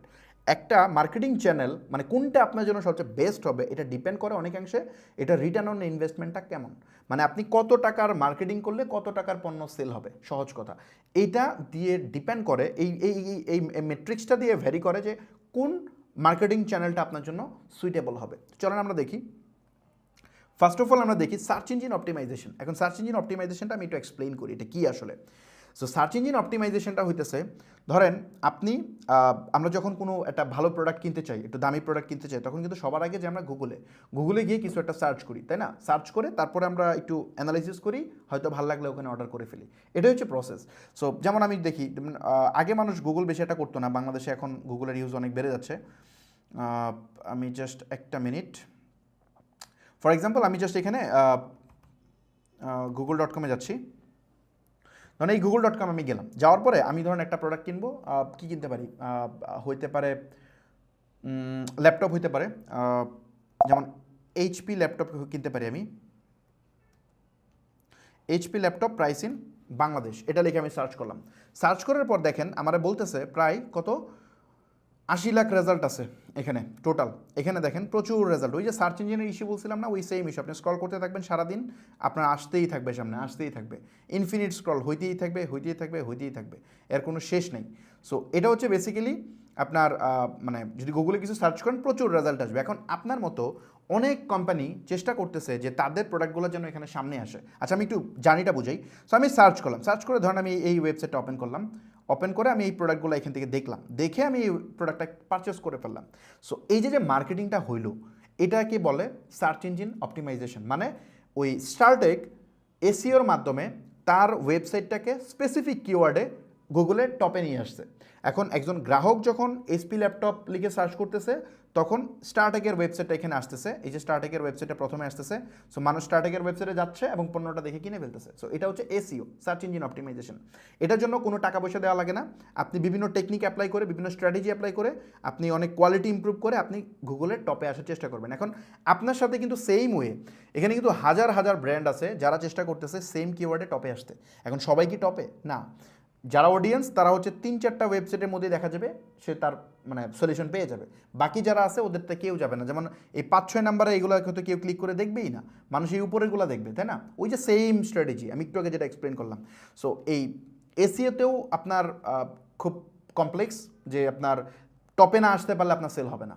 আর ছোট উদ্যোক্তাদের জন্য টপে আসা খুব ডিফিকাল্ট, কারণ এসিওতে প্রায় 6-7 মাস আপনার এসিও করার পরে এটার ইম্প্যাক্ট, মানে আজকে এসিও শুরু করলে এটার রেজাল্ট পাওয়া শুরু করবেন 6 মাস পরে, এখনই না, ইনস্ট্যান্ট না। 6 মাস পরে হয়তো আপনার এটা ফার্স্ট পেজে আসবে, বা ফার্স্ট পেজেও না, হয়তো একটু পেজ আগাবে আর কি। প্রথম যখন দিবেন তখন হয়তো আপনার কিওয়ার্ডের ডিফিকাল্টিসের উপর ডিপেন্ড করবে। এমন হতে পারে যে আপনারটা 4 নাম্বার পেজে আছে, 5 নাম্বার পেজে আছে। সো 5 নাম্বার পেজ থেকে হয়তো আপনি 1 নাম্বার পেজে আসবেন, 1 নাম্বার পেজ থেকে হয়তো একটু উপরের দিকে উঠতে উঠতে অনেক সময় লাগবে, তো 6 মাস পরে আপনি এটা ইম্প্যাক্ট দেখবেন। কিন্তু ছোট উদ্যোক্তারা আসলে এটা অ্যাফোর্ড করতে পারে না। এসইও হিউজ এক্সপেন্সিভ, যদিও গুগলের টাকা দেওয়া লাগে না, বাট এখানে অনেক এসইও এক্সপার্ট হায়ার করা লাগে, কিওয়ার্ড রিসার্চ করা লাগে, ব্যাকলিঙ্ক পারচেস করতে হয়, এটা হিউজ এক্সপেন্সিভ। এটা বড় বড় ব্র্যান্ডের জন্য ঠিক আছে, বাট ছোটো ব্র্যান্ডের জন্য এটা কোনোভাবেই এটা মানে কি বলে সুইটেবল না। ওকে, এখন আসেন আমরা তো এটা এক্সপ্লেনেশন দিলাম, বাট এটা আমরা একটু দেখি যে এসইওর অ্যাভারেজ আরওআইটা কত।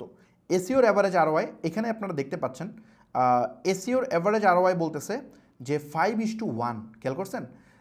This means you should get back 5 in return for every dollar you spend. মানে ব্যাপারটা আপনাকে বলতেছে যে আপনি প্রতি $1 স্পেন্ড করলে, মানে $1 এসইওর পিছনে ইনভেস্ট করলে $5 একটা পণ্য আপনি সেল করতে পারবেন। মানে 100 টাকা যদি আপনি এসইওর পিছনে খরচ করেন, আপনি 500 টাকার একটা পণ্য সেল করতে পারবেন।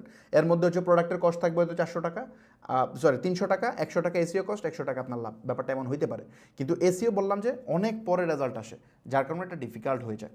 ওকে, ই কমার্সের জন্য এটা একটু বেশি কমপ্লেক্স। তারপর যদি আমরা যাই গুগল অ্যাডস। গুগল অ্যাডসটা কি?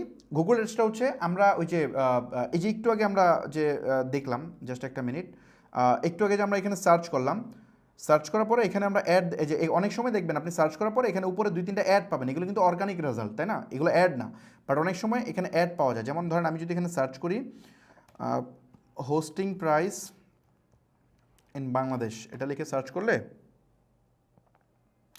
এখানে একটা অ্যাড এখানে আসছে, এটা একটা অ্যাড, বাট এখানে অনেক সময় 3-4টা অ্যাড আসে। হ্যাঁ, এই যে একটা অ্যাড দেখছেন, এই যে নিচে একটা অ্যাড আসছে, নিচে এই যে স্পন্সর্ড লেখা, এটা একটা অ্যাড, এটা কিন্তু অর্গানিক রেজাল্ট না।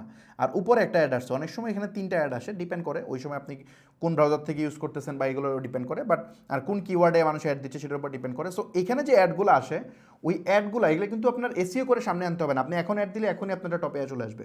সো এখনই যেহেতু টপে চলে আসবে, তার মানে এখান থেকে আপনি একটা সেল পাওয়ার চান্স আছে। সো এটা গুগল অ্যাডের মাধ্যমে করতে হয়, গুগল সার্চ অ্যাড বলে এটাকে। সো এইভাবে আপনি অ্যাড দিয়ে আপনি টপে আনতে পারেন। গুগলের অ্যাডের অনেকগুলো চ্যানেল আছে, এর মধ্যে একটা হচ্ছে গুগলের সার্চে। তারপর আবার যদি বলি ইউটিউবের মালিক কিন্তু হচ্ছে গুগল। সো ইউটিউব ভিডিওতে আপনি যত অ্যাড দেখেন এগুলো সব হচ্ছে গুগলের মাধ্যমে দিতে হয়, গুগল অ্যাডসের মাধ্যমে করতে হয়। তারপর আরেকটা পপুলার জিনিস আছে, সেটা একটু দেখাই আপনাদেরকে। এটা হচ্ছে আপনি যদি প্রথম আলো.com-এ যান, প্রথম আলো, আপনি যদি প্রথম আলোতে যান, প্রথম আলোতে গেলে এই যে এখানে কিছু অ্যাড দেখবেন আপনি, একটা মিনিট, অ্যাডগুলো করতে, এই যে একটা অ্যাড দেখতেছেন, হ্যাঁ, এই অ্যাডটা কি গুগল দিয়ে করা না? এটা গুগলের করা না। এখানে আপনার প্রচুর অ্যাড, এটা কি, এই যে এটা গুগলের অ্যাড। মানে খেয়াল করছেন এই যে বইয়ের যে অ্যাডটা দেখতেছেন এখানে, বই, এই অ্যাডটা গুগলের। এটা কেমনে বুঝতেছি? এটা দেখেন, এই যে স্ক্রিনে একদম নিচে একটা অপশন আছে না, ইউআরএল, নিচে ইউআরএল দেখায় না, যে ক্লিক করলে কই যাবে, ওই ইউআরএলে এটা থাকে। আমি ধরেন এখানে ক্লিক করার পরে, না, ক্লিক করার পরে এখানে ইম্প্যাক্ট দেখা যাবে না, কিন্তু আপনি এই যে ইউআরএলটা ধরলে আপনি বুঝতে পারবেন যে এখানে ওই অ্যাডটা দেখাচ্ছে। এটার আরেকটা বোঝার ওয়ে আছে, আপনি যদি ব্রাউজার চেঞ্জ করেন, সম্ভবত এই অ্যাডটা আপনি চেঞ্জ দেখবেন। একটা মিনিট, আমি ব্রাউজার চেঞ্জ করলে মনে হয় ওই জায়গায় আমি এই অ্যাড দেখবো না। ইয়েস, দেখেন, খেয়াল করছেন, এখানে কিন্তু অন্য অ্যাড, মানে এই সেম জায়গায় ওই ব্রাউজারে ছিল এক অ্যাড, এই ব্রাউজারে আরেক অ্যাড। এটা ইন্টারেস্টের উপর ডিপেন্ড করে, আপনি কোন টাইপের ব্রাউজার ইউজ করতেছেন তার উপর ডিপেন্ড করে আপনাকে, মানে আপনি কোন টাইপের জিনিসে ইন্টারেস্ট দেখেন তার উপর ডিপেন্ড করে অ্যাড দেখায়। মানে আমি এখানে যে অ্যাড দেখবো আপনি এই অ্যাড দেখবেন না, আপনার জন্য আরেক অ্যাড আসবে। সো এটা বেসিক্যালি গুগল থেকে আসে এই অ্যাডটা। ওকে, সো এই ওয়েবসাইটগুলোতে যত অ্যাড আসে এটাও গুগল দিয়ে আনা যায় আর কি। ওকে, তারপরে হচ্ছে আপনার ইমেলেও অ্যাড যায়। সো আশা করি বুঝতে পারছেন এই অ্যাডগুলো কীভাবে যায়। এখন গুগল অ্যাডের ব্যাপারে আমরা ই কমার্সে কতটা কাজ করবে সেই বিষয়টা আমরা একটু দেখি। সো গুগলের যে অ্যাভারেজ আরওআই আছে এটা হচ্ছে গুগল বলতেছে, দেখেন গুগলের অ্যাডের বেশ কিছু ইস্যু আছে। যেমন প্রথমে বলতেছে গুগলের অ্যাড হচ্ছে আপনার 2:1, 2:1 মানে আরওআই হচ্ছে 2:1, 2:1 মানে আপনি $1 স্পেন্ড করলে $2 সেল করতে পারবেন। মানে 200 টাকার একটা প্রোডাক্ট সেল করতে গেলে আপনার 100 টাকা স্পেন্ড করতে হবে। মানে এটা হচ্ছে গুগলের আরওআই, মানে এটা হিউজ এক্সপেন্সিভ আপনি যদি কম্পেয়ার করেন এসিওর সাথে। এসিওতে ছিল 500 টাকা প্রোডাক্ট সেল করতে পারবেন 100 টাকার অ্যাডে, আর এখানে অ্যাভারেজে আপনি 100 টাকার অ্যাডে 200 টাকা প্রোডাক্ট সেল করতে পারবেন, তার মানে 5 গুণ এক্সপেন্সিভ। আচ্ছা, তারপরে এখানে একটা ঘটনা আছে, এখানে বলতেছে আপনি যদি গুগলের সার্চ অ্যাড দেন তাইলে আপনার এখানে রিটার্ন ইনভেস্টমেন্ট বেড়ে, মানে আপনার আরওআই বেড়ে যাবে। এই যে এখানে বলতেছে আরওআই বেড়ে যাবে, সেটা কত হবে? প্রতি $8 আপনি আর্ন করতে, মানে সেল করতে পারবেন $1 স্পেন্ডে। মানে আপনি যদি সার্চেরটা বেশি এফেক্টিভ হয়, কারণ হচ্ছে যেহেতু মানুষ এখানে মানে হাই ইন্টেন্ট অডিয়েন্স থাকে। কারণ আমি ল্যাপটপ প্রাইস ইন বাংলাদেশ লিখে সার্চ করবো তখনই যখন আমি এটা কেনার চিন্তা করবো। সো এটা খুব হাই চান্স আছে যে আমি এটা দেখে কিনে ফেলবো। সো এই জন্য যেহেতু ক্লায়েন্টগুলো অনেক হট অডিয়েন্স থাকে, সো এখান থেকে কনভার্ট বেশি হয় এবং এখান থেকে ভালো করা যায়। সো অনেক হাই টিকেট আইটেমও আপনি এখানে সেল করতে পারবেন। সো সার্চ অ্যাডে ভালো পারফর্ম হয়, বাট ইউটিউব বা অন্যান্য প্ল্যাটফর্মে যেসব অ্যাড এগুলো আরওআই খুবই খারাপ, চরম লেভেলের খারাপ। সো ওকে, চলেন আমরা পরে যাই। তারপর হচ্ছে ফেসবুক অ্যাড। অ্যাকচুয়ালি ফেসবুক অ্যাডকে এখানে আমি মেটা অ্যাড বললে বেটার হইতো, কারণ হচ্ছে ফেসবুক আগে তো শুধু, মানে এটা আপনারা বুঝতে সুবিধা হবে দিচ্ছি দিকে, কারণ হচ্ছে ফেসবুক আগে শুধুমাত্র তার প্ল্যাটফর্মে অ্যাডভার্টাইজিং করতো। কারেন্টলি তার আরও অন্যান্য কোম্পানি আছে, যেমন ধরেন ইনস্টাগ্রামের মালিকও কিন্তু ফেসবুক। সো আপনি ইনস্টাগ্রামের কিন্তু অনেক ইউজার আছে, আপনি যদি ইনস্টাগ্রামে অ্যাড প্লেস করতে চান তাহলে ফেসবুকের থ্রুতে প্লেস করতে হবে। ফেসবুকের অডিয়েন্স নেটওয়ার্ক আছে, বিভিন্ন গেমস আছে, বিভিন্ন জায়গায় আছে, ওইসব জায়গায় অ্যাড প্লেস করা যায় ফেসবুকের থ্রুতে। সো ওইসব জায়গায় যদি আপনি অ্যাড প্লেস করতে চান, বা ইনস্ট্যান্ট আর্টিকেল আছে, যেমন আপনি প্রথম আলো বা কিছু কারো নিউজ পোর্টালে যদি আপনি ক্লিক করেন বা কোনো নিউজে ক্লিক করেন, দেখবেন ওটার ভিতরে কিছু অ্যাড আসে। এই অ্যাডগুলো কিন্তু ফেসবুকের থ্রুতে গিয়ে প্লেস করা হয়, এটাকে বলে ইনস্ট্যান্ট আর্টিকেল অ্যাড। সো ওই অ্যাডগুলা এই ফেসবুক অ্যাড থেকে দেওয়া যায়। সো এটাকে মেটা অ্যাড বলা যায়, যেহেতু আপনার মেটা একটা মেইন মাদার কোম্পানির নাম। সো এই ফেসবুক অ্যাড ফেসবুকের জন্য অনেক, মানে সরি, ই কমার্সের জন্য অনেক লুক্রেটিভ। এটা একটু ডিটেল এক্সপ্লেন আমি পরে করব। ফেসবুকের অ্যাড তো আমরা বুঝি যে আমরা স্ক্রল করতেছি, আমাদের সামনে আমি একটা পেজে লাইক দেই নাই, ফলো দেই নাই, বাট ওই পেজের একটা অ্যাড আমার সামনে চলে আসবে। মানে ওই পেজের একটা যে ভিডিও দেখতে যাচ্ছি, মানে যে ভিডিও ওই অ্যাডভার্টাইজার দেখাতে যাচ্ছে সেটা আমার সামনে চলে আসবে, নিচে একটা লিঙ্ক থাকতে পারে, এখানে ক্লিক করে আমি প্রোডাক্টটা পারচেস করে নিতে পারি। সো এটা হচ্ছে ফেসবুক অ্যাডের প্রসেস আর কি। সো এই ফেসবুক অ্যাডের যদি আমরা আরওআইটা দেখি, ফেসবুক অ্যাডের আরওআই হচ্ছে 5:1, ওই সেম এসিওর মতো। মানে এখানে হচ্ছে প্রতি আপনি যদি $1 স্পেন্ড করেন তাহলে $5 একটা প্রোডাক্ট সেল করতে পারবেন। মানে আপনি 200 টাকা যদি স্পেন্ড করেন 1000 টাকার একটা পণ্য আপনি সেল করতে পারবেন। সো এটা খারাপ না, ভালো, ডেফিনেটলি ভালো। আর এটা হিউজ স্কেল করার সুযোগ থাকে, যার কারণে ই কমার্সের জন্য ফেসবুক অ্যাড অনেক বেশি লুক্রেটিভ। সো যদিও এসিওর সাথে এটার মানে কি বলে আরওআই অলমোস্ট সেম বা একেবারে সেম, বাট এটা সেম হওয়া সত্ত্বেও এসিওতে আপনি 6 মাস আগে কাজ করলে 6 মাস পরে একটা রেজাল্ট আসবে, আর আসবে কি আসবে না শিওর না, বাট ফেসবুকে এটা শিওর। কারণ ফেসবুকে অ্যাড দেবেন, আপনার পটেনশিয়াল অডিয়েন্সের কাছে সে নিয়ে অ্যাড প্লেস করবে।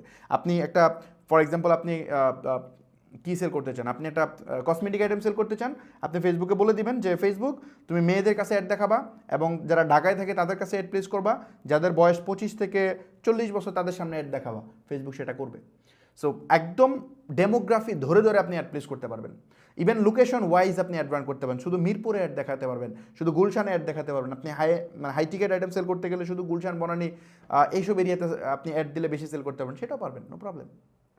সো এই জন্য ফেসবুক অ্যাড হচ্ছে ইজিয়েস্ট মেথড। আপনি আজকে চাইলে আজকে থেকে আপনার বিজনেস স্কেল করতে পারবেন, বাট অন্য ক্ষেত্রে এটা পসিবল হয় না। ওকে, এখন লাস্টে যে পার্টটা আসে সেটা হচ্ছে কন্টেন্ট মার্কেটিং। আচ্ছা, এই কন্টেন্ট মার্কেটিংটা একটু এক্সপ্লেইন করি। কন্টেন্ট মার্কেটিংটা হইতেছে, এটা এখন খুব পপুলার হচ্ছে, বাংলাদেশে যদিও ওটা বেশি ইউজ হয় না, ইন্টারন্যাশনালি খুব ইউজ হচ্ছে।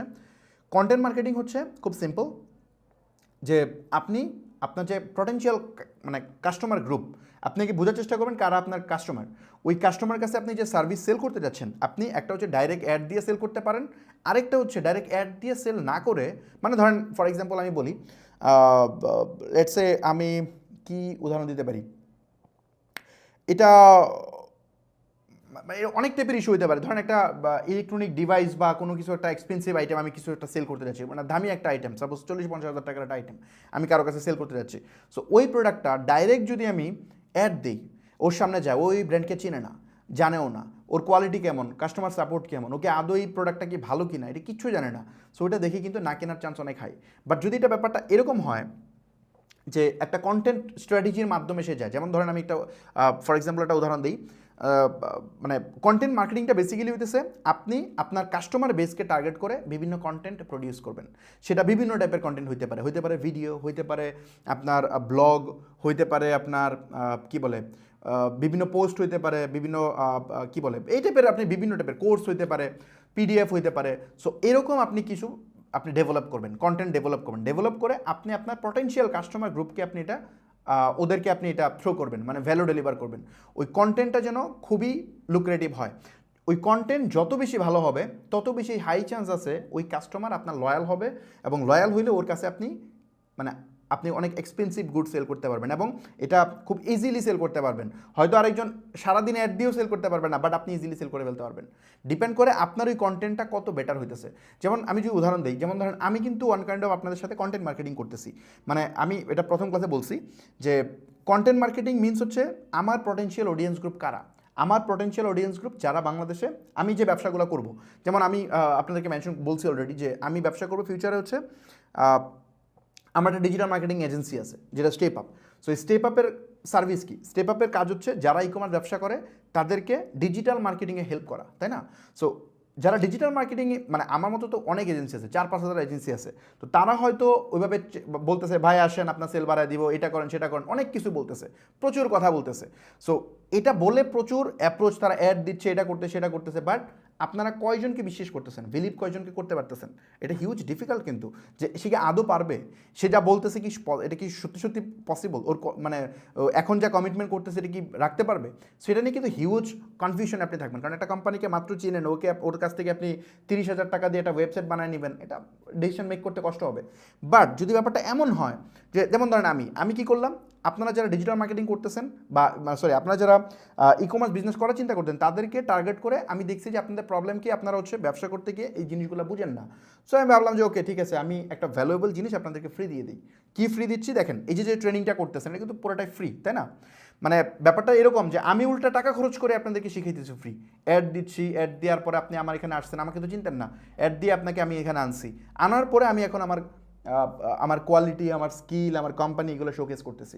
শোকেস কিন্তু কেমনে করতেছি, খালি বলতেছি না ভাই আমার সার্ভিস কিনেন, আমার সার্ভিস কিনেন, এগুলো বললে হবে না। কি করতে হবে, ওই আপনার যারা কাস্টমার গ্রুপ ওদেরকে স্যাটিসফাইড করতে হবে, ওদের এমনভাবে স্যাটিসফাইড করতে হবে, ওদেরকে এমন ভ্যালু ডেলিভার করতে হবে যেন তারা সত্যিকারে উপকৃত হয়। যদি তারা উপকৃত হয় তাহলে সে আপনার প্রতি, আপনার কোম্পানি এবং আপনার ব্র্যান্ডের প্রতি তার একটা সফট কর্নার ক্রিয়েট হবে।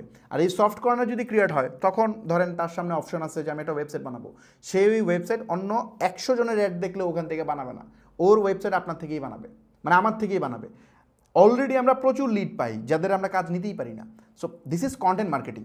কন্টেন্ট মার্কেটিং হচ্ছে আমি খুবই ভ্যালুয়েবল একটা জিনিস আমার পটেনশিয়াল অডিয়েন্স গ্রুপকে দিয়ে দিব। যেমন আমি যেটা দিচ্ছি প্রায় এটা হয়তো আপনার 20-30 হাজার টাকার কোর্স করলেও আপনি পাইতেন না। আমরা এখানে যে হয়তো 2টা ক্লাস করছেন মাত্র, বাকি এগুলো করলে বুঝতে পারবেন।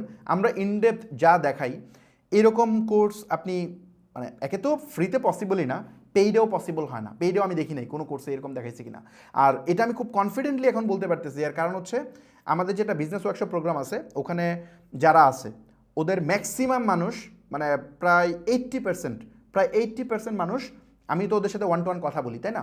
1-to-1 কথা বলার সুবাদে আমি জানি যে ওরা 80% মানুষ আছে যারা বিভিন্ন জায়গায় অনেক এক্সপেন্সিভ কোর্স করছে, বিভিন্ন গোল্ড, ডায়মন্ড, এই সেই হাবিজাবি বহুত কিছু ওরা পারচেস করছে। সো এইগুলো পারচেস করার পরে ওখানে মানে ফেসবুক অ্যাডে যে এই এত অ্যাডভান্স টপিক আছে এগুলো কিচ্ছু নাকি দেখায় নেই। কেমনে সম্ভব?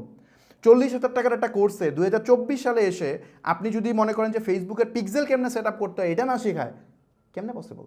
সার্ভার সাইড ট্র্যাকিং নিয়ে নাকি কোনো আলোচনাই করে নাই, বাট এগুলো ছাড়া ব্যবসা করা অসম্ভব। সো এই জিনিসগুলো যেহেতু এইসব জায়গায় মিসিং, তো আমি প্ল্যান করছি ওকে ঠিক আছে এই জিনিসটা আমরা এখানে ফ্রিতে আমরা এডুকেট করতেছি, মানুষকে ফ্রিতে ট্রেন করার চেষ্টা করতেছি। সো এই একটা ভ্যালুয়েবল জিনিস আপনি ফ্রিতে পাইতেছেন, আপনার এমনিতে আমার প্রতি লয়ালিটি বাড়বে, আমার স্কিল আপনি দেখতে পারতেছেন, হয়তো আমার থেকে সার্ভিস নিতে চাবেন, আমার প্রতি হয়তো ভালো লাগা আপনার মধ্যে কাজ করবে। So this is marketing policy, এটাই মার্কেটিং। খুব ওপেনলি বলতেছি বিকজ অফ এটা আপনার শিখতে হবে, আপনাকে নিজেও কন্টেন্ট মার্কেটিং করতে হবে, কারণ কন্টেন্ট মার্কেটিং হচ্ছে নেক্সট জেনারেশন মার্কেটিংয়ের সবচেয়ে বড় হাতিয়ার হবে। কারেন্টলি ইন্টারন্যাশনাল মার্কেটে অলমোস্ট বড় বড় কোম্পানি 60% বাজেট, তার টোটাল মার্কেটিংয়ের 60% বাজেট তারা স্পেন্ড করতেছে কন্টেন্ট মার্কেটিংয়ে, বাট বাংলাদেশের মানুষ এখনো ঘুমায়, এইগুলোতে কোনো কাজই করতেছে না। সো ওরা পিছনে লাগে যে আরে ফ্রি কেন শিখাইতেছে, আরে ভাই ফ্রি কেন শিখাইতেছে এটা বুঝতে হলে তোমাকে আরও স্টাডি করতে হবে অনেক লম্বা সময়। ফ্রি শিখাইতেছি because of this is content marketing. So আমি আমার কোম্পানিকে কারেন্টলি আমার কোম্পানিকে কত মানুষ চিনে, রাইট? হিউজ। আমাকে 2023 সালে কেউ চিনতো না। কে চিনতো? কেউই চিনতো না, মানে একজনও চিনতো না। কারেন্টলি আমার পেজে প্রায় মনে হয় 3,10,000 ফলোয়ার, গ্রুপে 5.5 লাখ ফলোয়ার, মানে মেম্বার। আমার ইউটিউবে প্রায় কত 1,60,70,000 মনে হয় সাবস্ক্রাইবার। মানে আমি তো একটা কন্টেন্টও অন্য প্রডিউস করি না, আমি মানুষকে ফ্রিতে ভ্যালু ডেলিভার করছি, এই জন্য মানুষ এখানে কানেক্ট হয়েছে। খুব সিম্পল হিসাব। সো এটা করলে বেসিক্যালি যেটা হবে, কোর্স সেল করেই টাকা আর্ন করতে হবে এমন তো না, কোর্স সেল করা দরকার নাই তো। আর কোর্স সেল করা কোনো সমস্যাও না, কোর্স সেল করা ঠিক আছে, আপনি কোর্স সেল করেন, কিন্তু ওই ভ্যালু ডেলিভার করে আপনি এটা করেন। ওই 12 বছর আগের জিনিস আপনি জাস্ট মোটিভেশন মাইন্ডসেট মোটিভেশন এইগুলো দিয়ে ভাই হবে না। 2024-এ টেকনিক্যাল হইতে হবে। আর টেকনিক্যাল না হলে কি সমস্যা এটা আমি দেখাবো, প্র্যাকটিক্যালি দেখাবো, নো প্রবলেম। ওকে চলুন টপিকে চলে যাই। কন্টেন্ট মার্কেটিংয়ের বিষয়টা আশা করি বুঝতে পারছি। কন্টেন্ট মার্কেটিংয়ের মাধ্যমে আপনি অনেক এক্সপেন্সিভ গুড সেল করতে পারবেন, কারণ এখানে একটা কাস্টমারের হোয়াই পার্ট ক্লিয়ার হয়। একজন মানুষ কেনার আগে চিন্তা করে যে আমি যার থেকে প্রোডাক্টটা কিনবো এটা কি আদৌ ভালো কিনা, ওর কি ট্রাস্টি পারসন কিনা, সে কি পারবে কিনা প্রোডাক্টটা ঠিকভাবে করতে। সো এই পয়েন্টগুলা তার ক্লিয়ার হয়, বুঝতে পারছেন? This is content marketing. Okay, content marketing আরওয়াই এটা কোয়েশ্চেন মার্ক, এটা ইনফিনিট, লিমিটলেস, হিউজ, প্রচুর আপনি করতে পারবেন, এটার আরওয়াইয়ের কোনো হিসাব হয় না। সো ডেফিনেটলি অন্যান্য যে কোনোটার থেকে এটাতে মানে রেশিও অনেক ভালো, তবে রিস্কি পয়েন্ট আছে। কি রিস্কি পয়েন্ট? আপনি কন্টেন্ট মার্কেটিং, এখন আমার কথা শুনে সবাই লাফায় পড়বেন, কন্টেন্ট মার্কেটিং করার সময় যদি আপনি প্রপার কন্টেন্ট ডেলিভার না করতে পারেন তাহলে আপনার পুরাটাই লস। কারণ এখানে আগে আপনাকে ইনভেস্ট করে ফেলা লাগবে। ফর এক্সাম্পল ধরেন আপনি 5 লাখ টাকা বা 10 লাখ টাকার ভিডিও প্রোডাকশন করছেন বা কোনো কিছু একটা বানাইছেন, বানায় মার্কেটে এটা দিয়ে দিয়েছেন, দেওয়ার পরে যদি কন্টেন্ট ভালো না হয়, অডিয়েন্স যদি এটাতে কানেক্ট না হয়, তাইলে হবে না, তাহলে আপনার উল্টা হিতের বিপরীত হইতে পারে। মানে আপনার সার্ভিস তো কেনা হবেই না, উল্টা আপনার এই টাকাটা লস হবে। সো কন্টেন্ট মার্কেটিং করার আগে আপনাকে ওই কনফিডেন্স গ্রো করতে হবে যে না, আমি এমন কন্টেন্ট দিব যেটা মানুষ পছন্দ করবে, মানুষের সত্যিকারই প্রবলেম সলভ হবে। ওকে, আচ্ছা এখন আসেন যে ই কমার্স বিজনেসের জন্য সবচেয়ে ইফেক্টিভ মার্কেটিং চ্যানেল কোনটা। ই কমার্স বিজনেসের জন্য সবচেয়ে ইফেক্টিভ মার্কেটিং চ্যানেল কোনটা আমরা এখন পর্যন্ত বুঝলাম 4টার মধ্যে। আমাদের কাছে ফেসবুকটা মনে হলো এবং গুগলটাও এখানে থাকতে পারে, কিন্তু এই দুইটার মধ্যে আমাদেরকে এই অ্যান্সার বের করতে হলে আর একটু সামনে যেতে হবে। যেমন মানে আমরা যেহেতু প্রোডাক্ট সেল করব, দেখেন আমরা বিভিন্ন টাইপের প্রোডাক্ট সেল করব, হইতে পারে গিফট আইটেম, এই সামনে ভ্যালেন্টাইন্স আসতেছে, আমরা গিফট আইটেম সেল করতে পারি। সামনে মানে অনেকের বার্থডে আসে, বার্থডের অনেক গিফট আইটেম হইতে পারে জুয়েলারি, হইতে পারে কিচেন অ্যাক্সেসরিজ, বিভিন্ন টাইপের জিনিসপত্র হইতে পারে। সো এই জিনিস আমরা সেল করতে গেলে আমাদের কিন্তু অনেক পার্সোনালাইজড ডেটা প্রয়োজন, কারণ মানে বাংলাদেশে মানুষ তো অনেক, মানুষ হচ্ছে প্রায় 20 কোটি, এখানে প্রায় 6 কোটি মানুষ ফেসবুক ইউজ করে, টোটালি অ্যাক্টিভ ফেসবুক ইউজার। তো 6 কোটি মানুষের সামনে অ্যাড প্লেস করা তো পসিবল না। আমাকে যে প্রোডাক্ট, ধরেন আমি এখন বার্থডের একটা গিফট সেল করি, তার মানে আমার নেক্সট 10 দিনের মধ্যে যারা বার্থডে আছে ওই আমার থেকে প্রোডাক্ট কিনবে, তো আমাকে জানতে হবে কার বার্থডে এখন আছে। ধরেন আমি অ্যানিভার্সারির গিফট সেল করি, তো আমার জানতে হবে কার অ্যানিভার্সারি নেক্সট কয়েকদিনে হবে। আমি একটা বাচ্চার আইটেম সেল করি, মানে বাচ্চাদের একটা আইটেম সেল করি, সো আমাকে বুঝতে হবে যে লাস্ট এই 1-1.5 বছরের মধ্যে কার বিয়ে হয়েছে, এই ডাটা আমার জানতে হবে as a seller, as a marketer. যখন আমি জানবো তখন আমি একদম ওই রাইট পার্সনটার কাছে আমি অ্যাডটা প্লেস করতে পারবো। ওই র্যান্ডম পার্সনের কাছে অ্যাড প্লেস করতে আমার কোনো লাভ নাই। এই বাংলাদেশে 5 কোটি মানুষের সামনে অ্যাড প্লেস করে আমার লাভ আছে? এখানে তো হিউজ কস্টিং।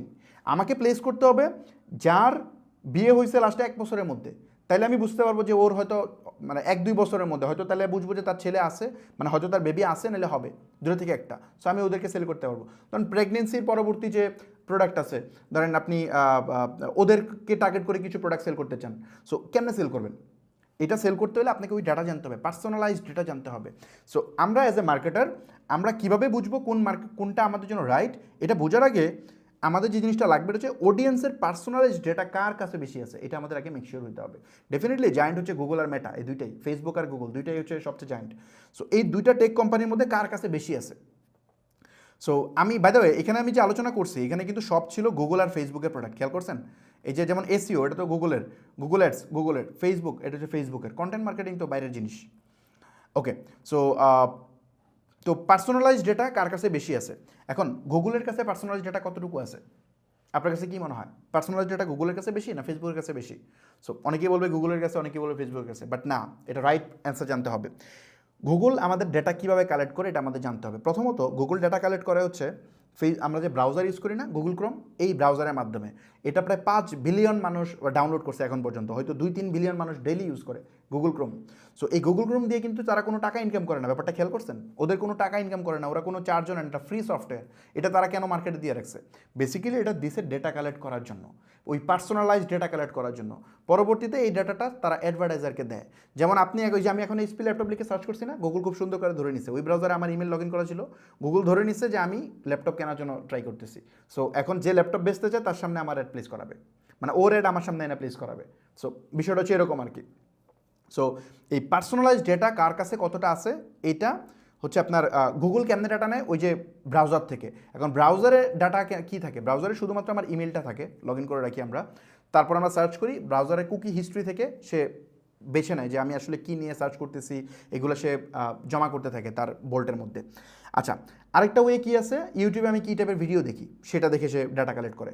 তারপর আরেকটা কী হতে পারে, আমরা যখন জিমেল ক্রিয়েট করি তখন আমরা ওখানে আমার নাম দেই, আমার ডেট অফ বার্থ দেই, তারপর আমি ছেলে না মেয়ে এটা দিই, তারপরে আর কিছু দিই না, এই পর্যন্তই।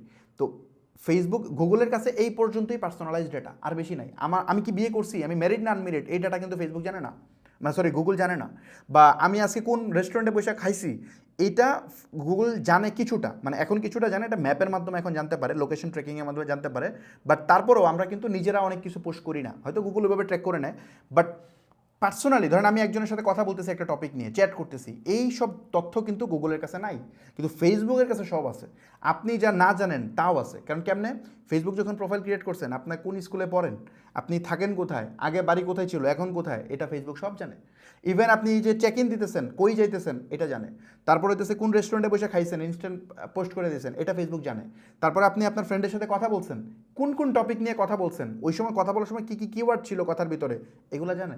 আপনি আপনার ফ্রেন্ডের সাথে কক্সবাজার ট্যুরে যাবেন, ওই কক্সবাজার ট্যুর এইসব কথা যখন বলছেন, ট্রাভেল এজেন্সি এগুলো যখন বলছেন, এটা সে আপনাকে ধরে নিচ্ছে যে আপনি কী নিয়ে কথা বলতেছেন, এবং ওই অনুযায়ী আপনাকে পার্সোনালাইজ করে ফেলছে। হোয়াটসঅ্যাপে যখন কথা বলবেন দেখবেন যে নিয়ে যা নিয়ে কথা বলতেছেন একটু পরে সেম টাইপের অ্যাড আপনি দেখবেন। সো বেসিক্যালি ওইখান থেকে গুগল মেটা ডাটা কালেক্ট করে। তো মেটার কাছে বেসিক্যালি আপনার ডেট অফ বার্থ থেকে শুরু করে এভরিথিং, মেটার কাছে পার্সোনালাইজ ডেটা অনেক বেশি, গুগলের থেকে অনেক অনেক অনেক অনেক বেশি, ইভেন 10 টাইমের চেয়ে বেশি। সো কারণ গুগলের কোনো প্রোডাক্ট ইউজ করে আমরা চ্যাট করি না, সহজ কথা যেটা, আমরা চ্যাটেই তো সবচেয়ে বেশি ডেটা আদান প্রদান করি, মানে মেসেজিং করি। গুগলের কোনো প্রোডাক্ট দিয়ে আমরা মেসেজ করি না, আমরা মেসেজ করি মেটার ডেটা দিয়ে, মানে মেটার অনেকগুলো দিয়ে। যেমন মেটার হোয়াটসঅ্যাপ দিয়ে আমরা চ্যাট করি, হোয়াটসঅ্যাপ কিন্তু মেটার, তারপরে আমরা ওই মেসেঞ্জার দিয়ে করি। সো এখান থেকে হিউজ ডেটা পায়। সো এই পার্সোনালাইজ ডেটা মেটার কাছে অনেক বেশি। তাই অ্যাজ এ ই কমার্স উদ্যোক্তা হিসেবে আমাদের মেটাকে লাগবে। মেটা দিয়ে আমরা যদি কাজ করি তাহলে একেবারে স্পেসিফিক অংশ ধরতে পারবো। আমি তো এটুকু বললাম, মেটার কাছে যারা কত ভয়ানক ডেটা আছে এটা আমি হয়তো একটু পরে আলোচনা করবো কিছুটা। ওকে, ফেসবুকে বেসিক্যালি যেহেতু ফেসবুক দিয়ে করতে হবে আলটিমেটলি, আমরা চুজ করে ফেলছি যে ই কমার্সের জন্য আমাকে ফেসবুকটাই সবচেয়ে বেস্ট সলিউশন। ফেসবুকের যে চ্যানেলটা আছে মার্কেটিংয়ের জন্য এটাই সবচেয়ে বেস্ট। এটা আমাদের জন্য না, গ্লোবালি ই কমার্সের জন্য ফেসবুক সবচেয়ে বেস্ট। আর গুগল কাদের জন্য বেস্ট? গুগলও বেস্ট। গুগল হচ্ছে আপনার বড় বড় কোম্পানির জন্য, যেমন আরএফএল গ্রুপ আছে, দারাজ আছে, তো এদের জন্য হচ্ছে আপনার গুগল বেস্ট। কারণ গুগলের অ্যাড অনেকটা টিভির অ্যাডকে রিপ্লেস করে, বাট মানে ওটা অ্যাওয়ারনেস ক্রিয়েট করতে প্রচুর হেল্প করে। বিকাশ, নগদ এইগুলোর জন্য ঠিক আছে, বাট ছোটো উদ্যোক্তাদের জন্য গুগল ফ্রেন্ডলি না। গুগল হিউজ এক্সপেন্সিভ, চরম লেভেলের এক্সপেন্সিভ। সো এই জন্য ফেসবুক হচ্ছে সবচেয়ে বেস্ট অপশন ছোটো উদ্যোক্তাদের জন্য। ওকে, সো এখন আসেন যে ফেসবুকে মূলত 2 ওয়েতে মার্কেটিং করা যায়। এখন এটা নিয়ে একটু এক্সপ্লেন করি। 2টা মেথডের মধ্যে কী আছে, একটা হচ্ছে অর্গানিক মেথড আর একটা হচ্ছে পেইড মেথড। আচ্ছা, কতক্ষণ হইল? আচ্ছা, 1 ঘন্টা 10 মিনিট হয়েছে না? ওকে, ঠিক আছে, সমস্যা না, আমরা শেষ করবো। প্লিজ এটা কন্টেন্ট করেন, আমি প্রয়োজনে একটা টপিক কম আলোচনা করবো, বাট প্রত্যেকটা আমি চেষ্টা করব পুরা জিনিসটা এক্সপ্লেন করতে, যাতে করে আপনারা বুঝেন, কারণ এখানে ভুল করলে আপনার বিজনেসে এটা ইম্প্যাক্ট পড়বে। ওকে, সো দুইটা মেথড আছে, একটা হচ্ছে অর্গানিক, একটা হচ্ছে পেইড। এখন পেইড মেথড কোনটা এটা তো আমরা জানি যে ফেসবুকে টাকা দিব, টাকা দিলে আমার অ্যাড মানুষের সামনে প্লেস হবে, যে আমার মানে আমার ফলোয়ার না, আমার পেজে লাইক দেয় নাই, ওরও সামনেও আমার অ্যাড গিয়ে পুশ হবে, এটা হচ্ছে পেইড মেথড। আর অর্গানিক মেথড তো অনেকগুলোই আছে, চলুন আমরা অর্গানিক মেথডটা নিয়ে আগে আলোচনা করি, পেইডটা নিয়ে পরে আলোচনা করব।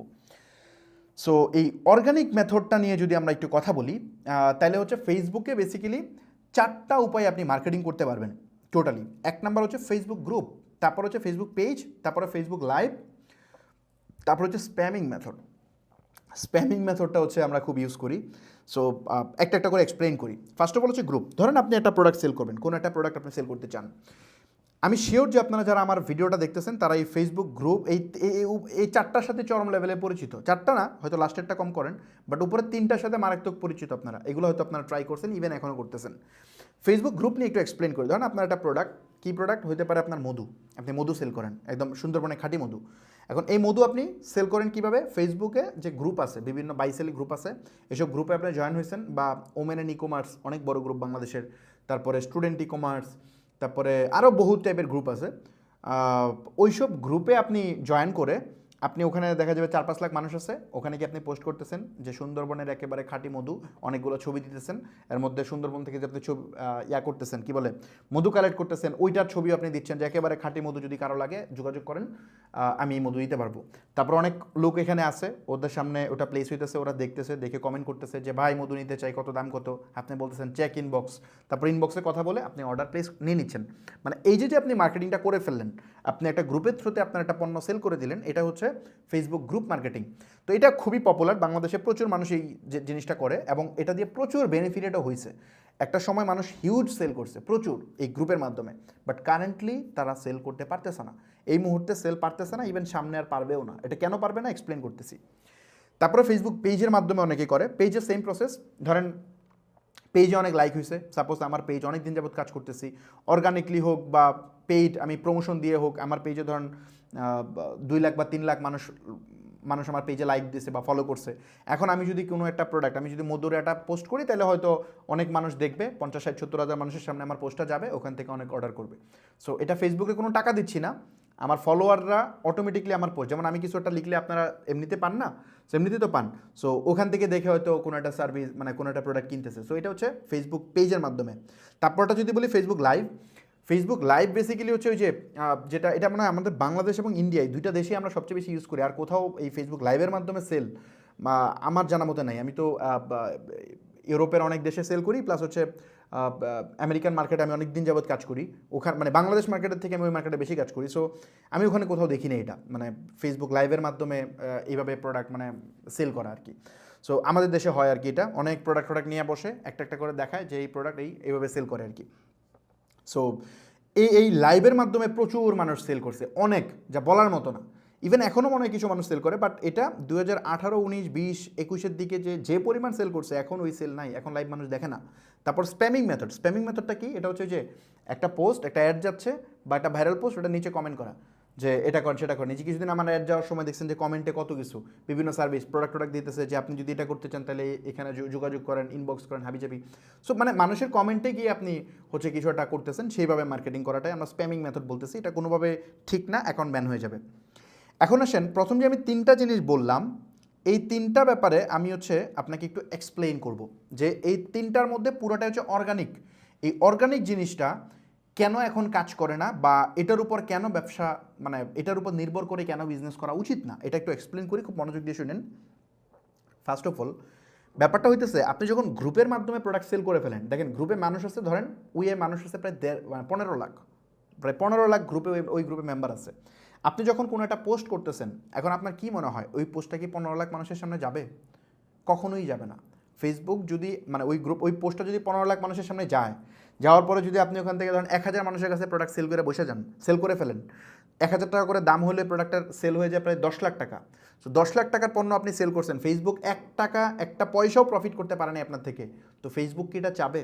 ফেসবুক তার এত বড় প্ল্যাটফর্ম ইউজ করে আপনি এই কাজটা করে ফেলেন, এটা ফেসবুক চাবে? কখনোই চাবে না। সো যার কারণে এই গ্রুপের রিচ ফেসবুক কমায় দিছে এখন কারেন্টলি। ফেসবুকের গ্রুপ, মানে আপনি একটা গ্রুপে যদি আপনি দেখবেন ওই বড় বড় গ্রুপ যেগুলো আছে এগুলোতে দেখবেন আপনি পোস্ট করতেছেন, পোস্টে দেখবেন 10টা 15টা 20টা লাইক, 20টা রিয়াক্ট। তার মানে কি? এবং রিচও দেখা যায়, আপনি রিচও দেখতে পারবেন যে রিচ কত।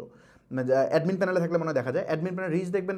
আমাদের গ্রুপেই তো, আমাদের গ্রুপে মেম্বার আছে 5.5 লাখ, বাট একটা পোস্ট করলে ওই পোস্ট দেখা যায় রিচ হয় 20,000, 25,000, 30,000, বাকি মানুষের সামনে যায়ই না। সো এটা কেন যায় না? কারণ ফেসবুক এটা নেয় না। এখন গ্রুপের অ্যালগোরিদম কীভাবে কাজ করে, এইটা গ্রুপ এবং পেজ প্রত্যেকটা অ্যালগোরিদম কীভাবে কাজ করে সেটা আমি একটু এক্সপ্লেন করবো, নো প্রবলেম। তারপরে পেজের ক্ষেত্রেও সেম। যদি আপনি পেজে আপনার অনেক ফলোয়ার থাকে, আপনি যদি পোস্ট করেন এবং ওই পোস্ট যদি সবাই দেখে ফেলে, আমার 3 লাখ ফলোয়ার, 3 লাখ ফলোয়ারের সামনে যদি আমার একটা পোস্ট চলে যায়, তাহলে তো আমি আর কখনো অ্যাড দিব না, এইভাবেই আমার সেল হয়ে যাবে, ফেসবুকের কোনো লাভ হবে না। সো এই কারণে ফেসবুক কখনোই এটা চাবে না যে আমার একটা পোস্ট 3 লাখ মানুষ ফলো করলে 3 লাখ মানুষের সামনে যাক। 3 লাখ তো দূরের কথা, ফেসবুক চাবে না এটা 30,000 মানুষের সামনে যাক, এটাই ফেসবুক চাবে না। সেটা চায়ও না। লাইভ একই প্রসেস, আপনি যখন লাইভ করতেন আগের দিকে দেখা যেত প্রচুর মানুষ লাইভে জয়েন হইতেছে, হয়তো আপনার পেজে ফলোয়ার আছে 10,000 কিন্তু লাইভে জয়েন করে ফেলছে 3,000 4,000। এটা কেন? কারণ অর্গানিকলি ফেসবুক অনেকের ওয়ালে এটা সাজেস্টেড হিসেবে পোস্ট করতে থাকতো। এখন আমি অ্যালগোরিদমটাকে এক্সপ্লেন করি, তাহলে আপনার জন্য সুবিধা হবে। গ্রুপের অ্যালগোরিদমটা কাজ করে কেমনে? আপনি যখন একটা গ্রুপে জয়েন করবেন, খেয়াল করেন, আপনি যখন একটা ফেসবুক গ্রুপে জয়েন করবেন, জয়েন করার পরে ওই গ্রুপের দেখবেন অনেক পোস্ট আপনার ওয়ালে আসা শুরু করে। আজকে এটা ট্রাই করেন, আপনি দেখবেন প্রচুর পোস্ট আপনার ওয়ালে আসতেছে, অনেক বেশি, আপনার নিউজ ফিডে আসবে। তারপরে যে পোস্টটা আসছে এই পোস্টের মধ্যে আপনি কোন ধরনের ইন্টারাকশন করতেন, ধরেন ওই পোস্টটা দেখে আপনি স্ক্রল করে উপর দিয়ে চলে গেছেন, মানে দেখেন নাই, খেয়াল করেন নাই, চলে গেছেন।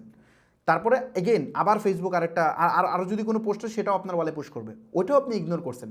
মানে 10টা পোস্ট আসছে, আপনি 2টাতে ইন্টারেক্ট করছেন, আর বাকি 8টায় আপনি স্কিপ করে চলে গেছেন, লাইকও দেন নাই, কমেন্টও দেন নাই, দেখানো নাই, এবং ক্লিক করে ভিতরে ঢুকেনও নাই। এরকম যদি করে থাকেন তাইলে এরপর থেকে ওই গ্রুপের পোস্ট আর আপনার সামনে আসবে না। কারণ ফেসবুক লার্নিং মোডে থাকে। যখন আপনার নতুন গ্রুপে জয়েন হন তখন ফেসবুকের অ্যালগোরিদম অ্যাক্টিভ হয় এবং সে লার্ন করতে থাকে যে এই গ্রুপের পোস্ট আপনি পছন্দ করেন কিনা। যদি না করেন, অপছন্দনীয় জিনিস আপনাকে ফেসবুক দিবে না, তার মানে ওই গ্রুপের পোস্ট আপনার সামনে আর আসবে না। যদি কোনো গ্রুপে আপনি বারবার ঢোকেন নিজে থেকে, তাহলে দেখবেন ওর পোস্ট আপনার ফ্রিকোয়েন্টলি কোনো পোস্ট হইলেই এটা চলে আসবে আপনার ওয়ালে। আবার ধরেন একটা গ্রুপে আপনি রেগুলার ঢোকেন না, ওই গ্রুপে ধরেন দিনে 2,000 পোস্ট হয়, 2,000 পোস্ট হলে কিন্তু ওইটার সবগুলো পোস্ট আপনার সামনে আসবে না, হয়তো মানে কারণ সব পোস্ট গ্রুপের পোস্ট আসলে অন্য পোস্ট আসতে হবে না। সো ওইখান থেকে হয়তো আপনার সামনে 2,000 পোস্ট হলে হয়তো 20টা পোস্ট আপনার সামনে আসবে টোটাল। ওর 20টা পোস্ট আসবে, কোন 20টা? যেগুলাতে মানুষ বেশি ইন্টারেক্ট করতেছে, যেগুলো গ্রুপে একটু ভাইরাল হচ্ছে, ওই গ্রুপের মধ্যে অডিয়েন্সরা পছন্দ করতেছে, ওইগুলো আপনার সামনে আসবে। যেমন গ্রুপে আমি কোনো পোস্ট করলে দেখবেন এঙ্গেজমেন্ট বেশি, অন্য কেউ করলে কম হয়, কারণ আমার পেজে আমার পোস্টে মানে মানুষ ইন্টারেক্ট করে বেশি, এই কারণে আমার পোস্ট দেখা যায় ফেসবুক অনেকের ওয়ালে পুশ করে। সো বিষয়টা হচ্ছে এরকম। সো তারপর যদি বলি পেজের ব্যাপারে হইতেছে ওই পেজের অর্গানিক রিচ ফেসবুক এটা অফিসিয়ালি তারা 1%-এর নিচে কমায় আনছে, মানে 1%। এটা ইচ্ছাকৃতভাবে কমাইছে, এটা কিছু করার নাই। আমার পেজে এখন এত ফলোয়ার না, এটা রিচ কমাই দিবে সে। সো মানে ধরেন আপনার 1 লাখ লাইক থাকলে ওই পেজের একটা পোস্ট যদি আমি করি তাহলে এটা 1,000 মানুষের সামনেও যাবে না, হয়তো 400-500 মানুষের সামনে যাবে। এখন এই কথা বলার পরে আপনি বলবেন না ফাহমিদ ভাই, এটা তো আপনি এই কথার এগেনস্টে বলবেন যে ভাই এটা তো ঠিক বলেন নাই ভাই, আপনি আমাকে পেজ খুলে দেখানো শুরু করবেন, দেখেন সাকিব আল হাসান পেজ কত রিয়্যাক্ট, আপনি ওদের দেখেন প্রচুর রিয়াকশন আসতেছে। সো এটা কেমনে? ফেসবুক এনাফ স্মার্ট, ফেসবুক চরম লেভেলে স্মার্ট। আমি একটু বলি, ফেসবুক খুব সুন্দরভাবে ফেসবুকের এআই ডিটেক্ট করতে পারে যে আপনি যে পোস্টটা করতেছেন এটা কী টাইপের পোস্ট। আরেকটা ব্যাপার আছে, ফেসবুক কিন্তু চায় আমরা ফেসবুকে যাই কেন, আমরা ফেসবুকে বেসিক্যালি যাই বিভিন্ন স্টার বা বিভিন্ন নায়ক বা এদের পোস্ট যেন আমাদের সামনে আসে, ওদের আপডেট যেন আমরা রাখতে পারি, এই জন্য তো ফেসবুকে যাই। সো ওগুলো দেখতে থাকি, এর ফাঁকে ফাঁকে ফেসবুক আমাদের সামনে অ্যাড নিয়ে আসে। এখন যদি আমরা ওইগুলোই না দেখি, আমাদের সামনে না আসে, তাহলে তো আমরা ফেসবুকে যাব না, ফেসবুকে না গেলে আমার সামনে অ্যাডও আসবে না, অ্যাড না আসলে ফেসবুকের ইনকাম হবে না। সো এই জন্য ফেসবুক ওই সেলিব্রিটি যারা যারা স্টার, ওদের মানে ওদের যে পোস্ট এগুলোর এঙ্গেজমেন্ট অনেক বাড়ায় দেয়, অনেক বাড়ায় দেয়। সো যেমন ধরেন সাকিব আল হাসানের পেজে যাবেন, দেখবেন হিউজ এঙ্গেজমেন্ট। আপনি আর অন্যান্য যারা আছে ছোটোখাটো কন্টেন্ট ক্রিয়েটর যারা আছে ওদেরকে দিয়ে উদাহরণ দিই, 2-3 লাখ ফলোয়ার আছে, ওদের পেজে যাবেন দেখবেন যে হিউজ এঙ্গেজমেন্ট। কিন্তু দারাজের পেজে যান, দারাজের মনে হয় কত, এখন আমি জানি না কত, এখন মনে হয় অনেক বেশি। আমি একটু সম্ভবত আমি দেখছিলাম 1.5 মিলিয়ন মনে হয়েছিল, মনে হয় আমার ধারণা 1.5 মিলিয়ন না, সরি 15 মিলিয়ন ছিল মনে হয়। এখন আছে কত, দাঁড়া একটা মিনিট, আরে দারাজে আছে কত এখন ফলোয়ার,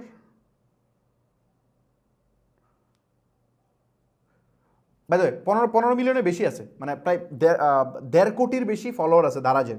সো এই 1.5 কোটি ফলোয়ারের মধ্যে আপনি দেখবেন এঙ্গেজমেন্ট নাই, হয়তো দেখবেন 1000-2000 মানুষ লাইক দিতেছে।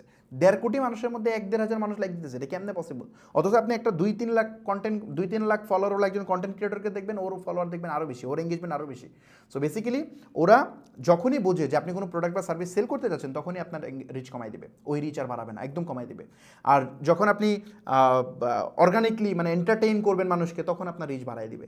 রিচ বাড়াই দিবে বেসিক্যালি ওই যে আপনার কন্টেন্ট দেখে মানুষ ফেসবুকে থাকবে, ওদের সামনে অ্যাড পুশ করবে। সো ব্যাপারটা হচ্ছে অর্গানিক রিচ একেবারে নাই। আর লাইভের ব্যাপারটা যদি এক্সপ্লেন করি, লাইভের বিষয়টা হইতেছে ফেসবুক বেসিক্যালি এই লাইভের ফিচারটা সবার আগে আনছে কে? ইউটিউব, সবার আগে। সো ইউটিউব আনার পরে সে চিন্তা করছে যে ইউটিউবের সাথে ও হচ্ছে একটা কম্পিটিশন করবে, মানে ওই সময় ইউটিউবের সাথে সে একটা কম্পিটিশন করবে, মানে সেও ফেসবুকের এই সেম ফিচারটা ইন্ট্রোডিউস করেছে। এখন যেহেতু নতুন ফিচারকে ফেসবুক অলওয়েজ প্রমোট করে, তো সে চাচ্ছিল যে লাইভ যেন বেশি বেশি মানুষ দেখে এবং মানে তার ভিডিও দেখার মানে ওয়াচ করার যেন পার্সেন্টেজ তার এখানে বাড়ে আর কি। সো এটা বাড়লে কী হবে, ওখানে অ্যাড বেশি প্লেস করতে পারবে। সো তার নিজস্ব ফিচার প্রমোট করার জন্য ওই সময় লাইভকে সে প্রচুর প্রমোট করছে। এখন তার এটা প্রমোট হয়ে গেছে, এখন আর দরকার নাই, মানুষ এখন এমনি লাইভ দেখে। সো এখন সে মানে ওই লাইভের রিচ কমাই দিছে, যার কারণে এখন আপনারা লাইভ করলে মানুষ দেখে না। খুব সিম্পল, আপনি অর্গানিক মেথডে ট্রাই করলে সহজ কথা, এক কথা, এটা সেল মানে ফেসবুক মানুষের ওয়ালে নিবে না, একেবারে সিম্পল। সো মানুষ যদি ওয়ালে না নেয়, তার মানে আপনার সেল হবে না, আপনার ফলোয়ার দিয়ে কিচ্ছু হবে না, গ্রুপে কাজ হবে না। এই জন্য অনেকে আছে হাইহুতাশ করতেছেন যে না, আরে আমার সেল কেন হয় না। বেসিক্যালি এই কারণে অর্গানিক মেথডে ফেসবুক সেল করতে দিবে না।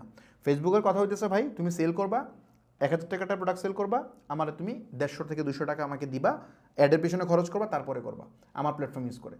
একদম সিম্পল ডিসকাশন। সো একটু আগে তো আমরা দেখে আসলাম যে 5:1 হচ্ছে রেশিও। ওই অ্যাড ছাড়া আপনি এখন সেল করতে পারবেন না, এটা পসিবল না, অর্গানিকলি পসিবল না। ওই অ্যাড মিনস ওই যে আপনারা যেটা জানেন বুস্ট, মানে আর কি বুস্টের মতো যেটা জানেন, অ্যাকচুয়ালি ওটাকে ফেসবুক অ্যাড বলে। আর ওই অ্যাড দিলেই এখন সেল হয় না, ওখানে আরও হাবিজাবি আছে, এটা পরে বলতেছি। ওকে, সো এই ফেসবুক অ্যাডের আরও কিছু ইস্যু আছে, যেমন ধরেন অর্গানিক রিচ একবারে নাই বললেই চলে, আলোচনা করে ফেলছি। স্মার্টভাবে প্রোডাক্ট ডিসপ্লে করা যায় না, খুব ইম্পর্টেন্ট পার্ট। আপনি আপনার প্রোডাক্টকে কিন্তু স্মার্টলি আপনার পেজে ডিসপ্লে করতে পারেন না। হয়তো আপনি পোস্ট দিয়ে দিয়েছেন কতগুলা, উপরে একটা ক্যাপশন দিয়ে দিয়েছেন, এই পর্যন্তই। কিন্তু একটা ওয়েবসাইটে যত সুন্দর করে এটাকে ডিসপ্লে করা যায়, ওই ওয়েতে আপনি করতে পারেন না। যেমন ধরেন আপনি যদি যে বাটার ওয়েবসাইটে যান, দেখেন কত সুন্দর করে একটা প্রোডাক্ট, একটা টাইটেল, এখানে কতগুলো ছবি, হ্যাঁ, একটার পর একটা আসতেছে, ভিডিও দেওয়া যায়, এখানে কোন কোন সাইজ আছে আমি দেখে অর্ডার করতে পারতেছি, বিস্তারিত এখানে বিবরণ আছে, terms and condition, size chart, এই সব কিছু দেখতেছি, এবং এটা রিলেটেড প্রোডাক্ট কী আছে এইভাবে দেখে আমি কেনার সুযোগ পাচ্ছি। বাট ফেসবুক পেজে কি এটা পসিবল? কখনোই না। কারণ একটার পরে আরেকটা, মানে ধরেন পেজের মধ্যে কী হয়, আমি যদি পেজে ঢুকার পরে কী হবে, দেখবো যে আপনার 50 দিন আগে যে মানে প্রোডাক্ট আপলোড করছিলাম, ওটা তো মানুষ দেখবেই না, কাস্টমার যে প্রথম 2-3টা পোস্ট দেখে বাদ দিয়ে দিবে, তাই না? সো স্মার্টলি প্রোডাক্ট ডিসপ্লে করা যায় না। বা ক্যাটাগরি ওয়াইজ, যেমন ধরেন এখানে কত সুন্দর ম্যান, ছেলেদের আইটেমগুলো এখানে রাখছে, ওমেন, চিলড্রেন, অ্যাক্সেসরিজের মধ্যে ধরেন এখানে ব্যাগ আছে, হ্যাঁ, ওয়ালেট, এগুলো যত সুন্দরভাবে ক্যাটাগরাইজ করে রাখছে, এটা কিন্তু পসিবল না ফেসবুক পেজে। সো স্মার্টলি প্রোডাক্ট ডিসপ্লে করাটা খুব জরুরি, যেটা করা যায় না। তারপর অটোমেটিক অর্ডার নেওয়া যায় না। অটোমেটিক অর্ডার তো ওই যে যেমন আপনার কমেন্ট করে করে ইনবক্সে অর্ডার নিতে হয়, এটা অটোমেটিক নেওয়া পসিবল না। সো এই অটোমেটিক অর্ডার নেওয়ার ব্যাপারে অনেক গুরুত্বপূর্ণ ব্যাপার আছে। আপনি হয়তো 5টা 10টা 20টা অর্ডার নিতে পারবেন ওই ইনবক্স চেক করে করে, বাট যখন আপনার স্কেল করতে হবে, দিনে আপনি 100-200 আইটেমস অর্ডার নিতে চাবেন, তখন আপনার হয়তো 500 মানুষের সাথে ফোনে কথা বলতে হবে, হয়তো আপনার 2000 SMS-এ রিপ্লাই দিতে হবে। এটা খুবই হিউজ কমপ্লেক্স, আপনি এটা পারবেন না। এত ম্যান পাওয়ার আপনি কোত্থেকে আনবেন? বা আনলে এদের কস্টিং কত? অনেক কস্টিং কিন্তু। সো এটা পসিবল না। এর চেয়ে বেটার ওয়ে হচ্ছে ওয়েবসাইটে আসবো, সেলফ সার্ভিস, আমি দেখতেছি, দেখে ভালো লাগতেছে, জাস্ট ওই প্রোডাক্টটা কার্টে অ্যাড করে আমার নাম ঠিকানা দিয়ে অর্ডার দিয়ে দিচ্ছি। সো ইজি প্রসেস, যেটা আগের দিন অনেক কমপ্লেক্স ছিল, 2020-21-এর আগ পর্যন্ত অনেক কমপ্লেক্স ছিল। বাট এখন ওয়েবসাইট থেকে অর্ডার করতে মানুষের সমস্যা হয় না, কারণ দারাজ মানুষকে এডুকেট করাই ফেলছে। প্রায় 70 লাখ মানুষ দারাজের থেকে প্রোডাক্ট কিনছে। তো এই 70 লাখ মানুষ কিন্তু ওয়েবসাইট থেকে কেমনে কিনে জানেন? দারাজ কি আর ইনবক্সে অর্ডার নেয় নাকি? তারপরে ইভেলে কি ইনবক্সে অর্ডার নেয়? সো যেহেতু এরা ইনবক্সে অর্ডার নেয় না, ফুড পান্ডা, সো এরা মানুষকে মানে মানুষের ওই পারচেস বিহেভিয়ার চেঞ্জ করাই ফেলছে। মানে কেমনে ওয়েবসাইট থেকে অর্ডার করতে, এটা খুব ভালো করে মানুষ জানে। সো এই কারণে আপনাকে এখন আর ওই ম্যানুয়াল প্রসেসে যাওয়ার কোনো মানেই হয় না, আপনি অটোমেটিক প্রসেসে আসা উচিত। এতে অনেক কস্ট সেভ হয় এবং আপনি স্কেল করতে পারেন। এটা নিয়ে পরে আলোচনা করব। সবচেয়ে বড় যে ইস্যু, সেটা হচ্ছে ফেসবুক পেজ যে কোনো সময় সাসপেন্ড হয়ে যেতে পারে। আপনার 4 লাখ 5 লাখ পেজ যে কোনো টাইমে যে কোনো ইস্যুর কারণে সাসপেন্ড হয়ে যেতে পারে। সাসপেন্ড হলে কিন্তু বিজনেস আবার গন, মানে পুরোটাই ডান। ফেসবুকের কোনো টার্মস অ্যান্ড কন্ডিশন যদি চেঞ্জ করে, ওই কন্ডিশনটা যদি আপনার বিজনেসের এগেনস্টে যায়, তাহলে তো পুরাই অবস্থা খারাপ। আর যদি ওই কন্ডিশনটা আপনার পক্ষে যায়, তাহলে বিজনেস বুম করবে।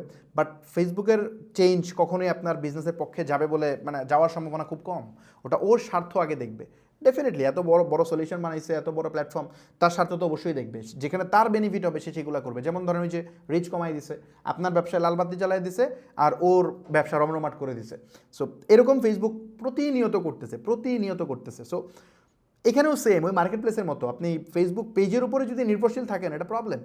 আর এক সোশ্যাল মিডিয়ার উপর কেন থাকবেন? টিকটক জনপ্রিয় হচ্ছে, সো আপনি আপনার ওয়েবসাইট বানায় বিজনেস করবেন। ফেসবুক হচ্ছে আপনার মার্কেটিং চ্যানেল। ফেসবুকে কাস্টমার আছে, আপনি ফেসবুকে অ্যাড দিচ্ছেন। টিকটকে কাস্টমার আসলে টিকটকে অ্যাড দিবেন, বাট সবাই আসবে কোথায়? আপনার ওয়েবসাইটে। আপনার ওয়েবসাইটে এসে কিনবে। দিস ইজ দ্য প্রসেস, এটাই হওয়া উচিত। ওকে, এটা নিয়ে আরও আলোচনা করবো পরে।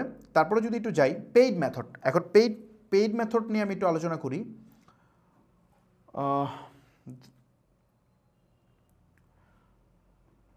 1.5 ঘন্টা হয়েছে, রাইট? 1.5 ঘন্টা হয়েছে। আমার এই 2টা টপিক আমরা শেষ করে ফেলছি। এখন এটা হচ্ছে লাস্ট টপিক।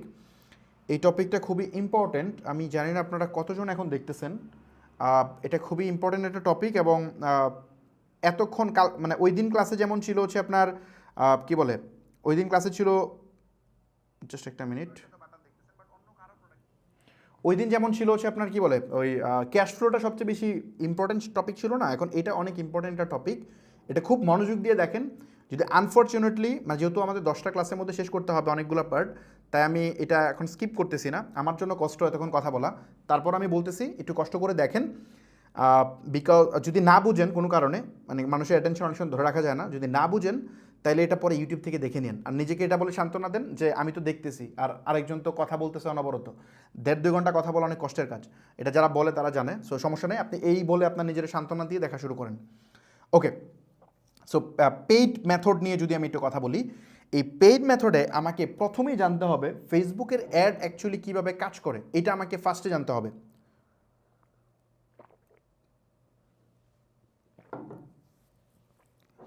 সো এই ফেসবুকের অ্যাড অ্যাকচুয়ালি কীভাবে কাজ করে এটা যদি আমি না জানি, এই ফান্ডামেন্টাল যদি আমার ক্লিয়ার না হয়, তাইলে আমি কিন্তু ওই ফেসবুক মার্কেটিংয়ের পেইড মার্কেটিং আমি বুঝবো না, এটাতে অনেক প্রবলেম হবে।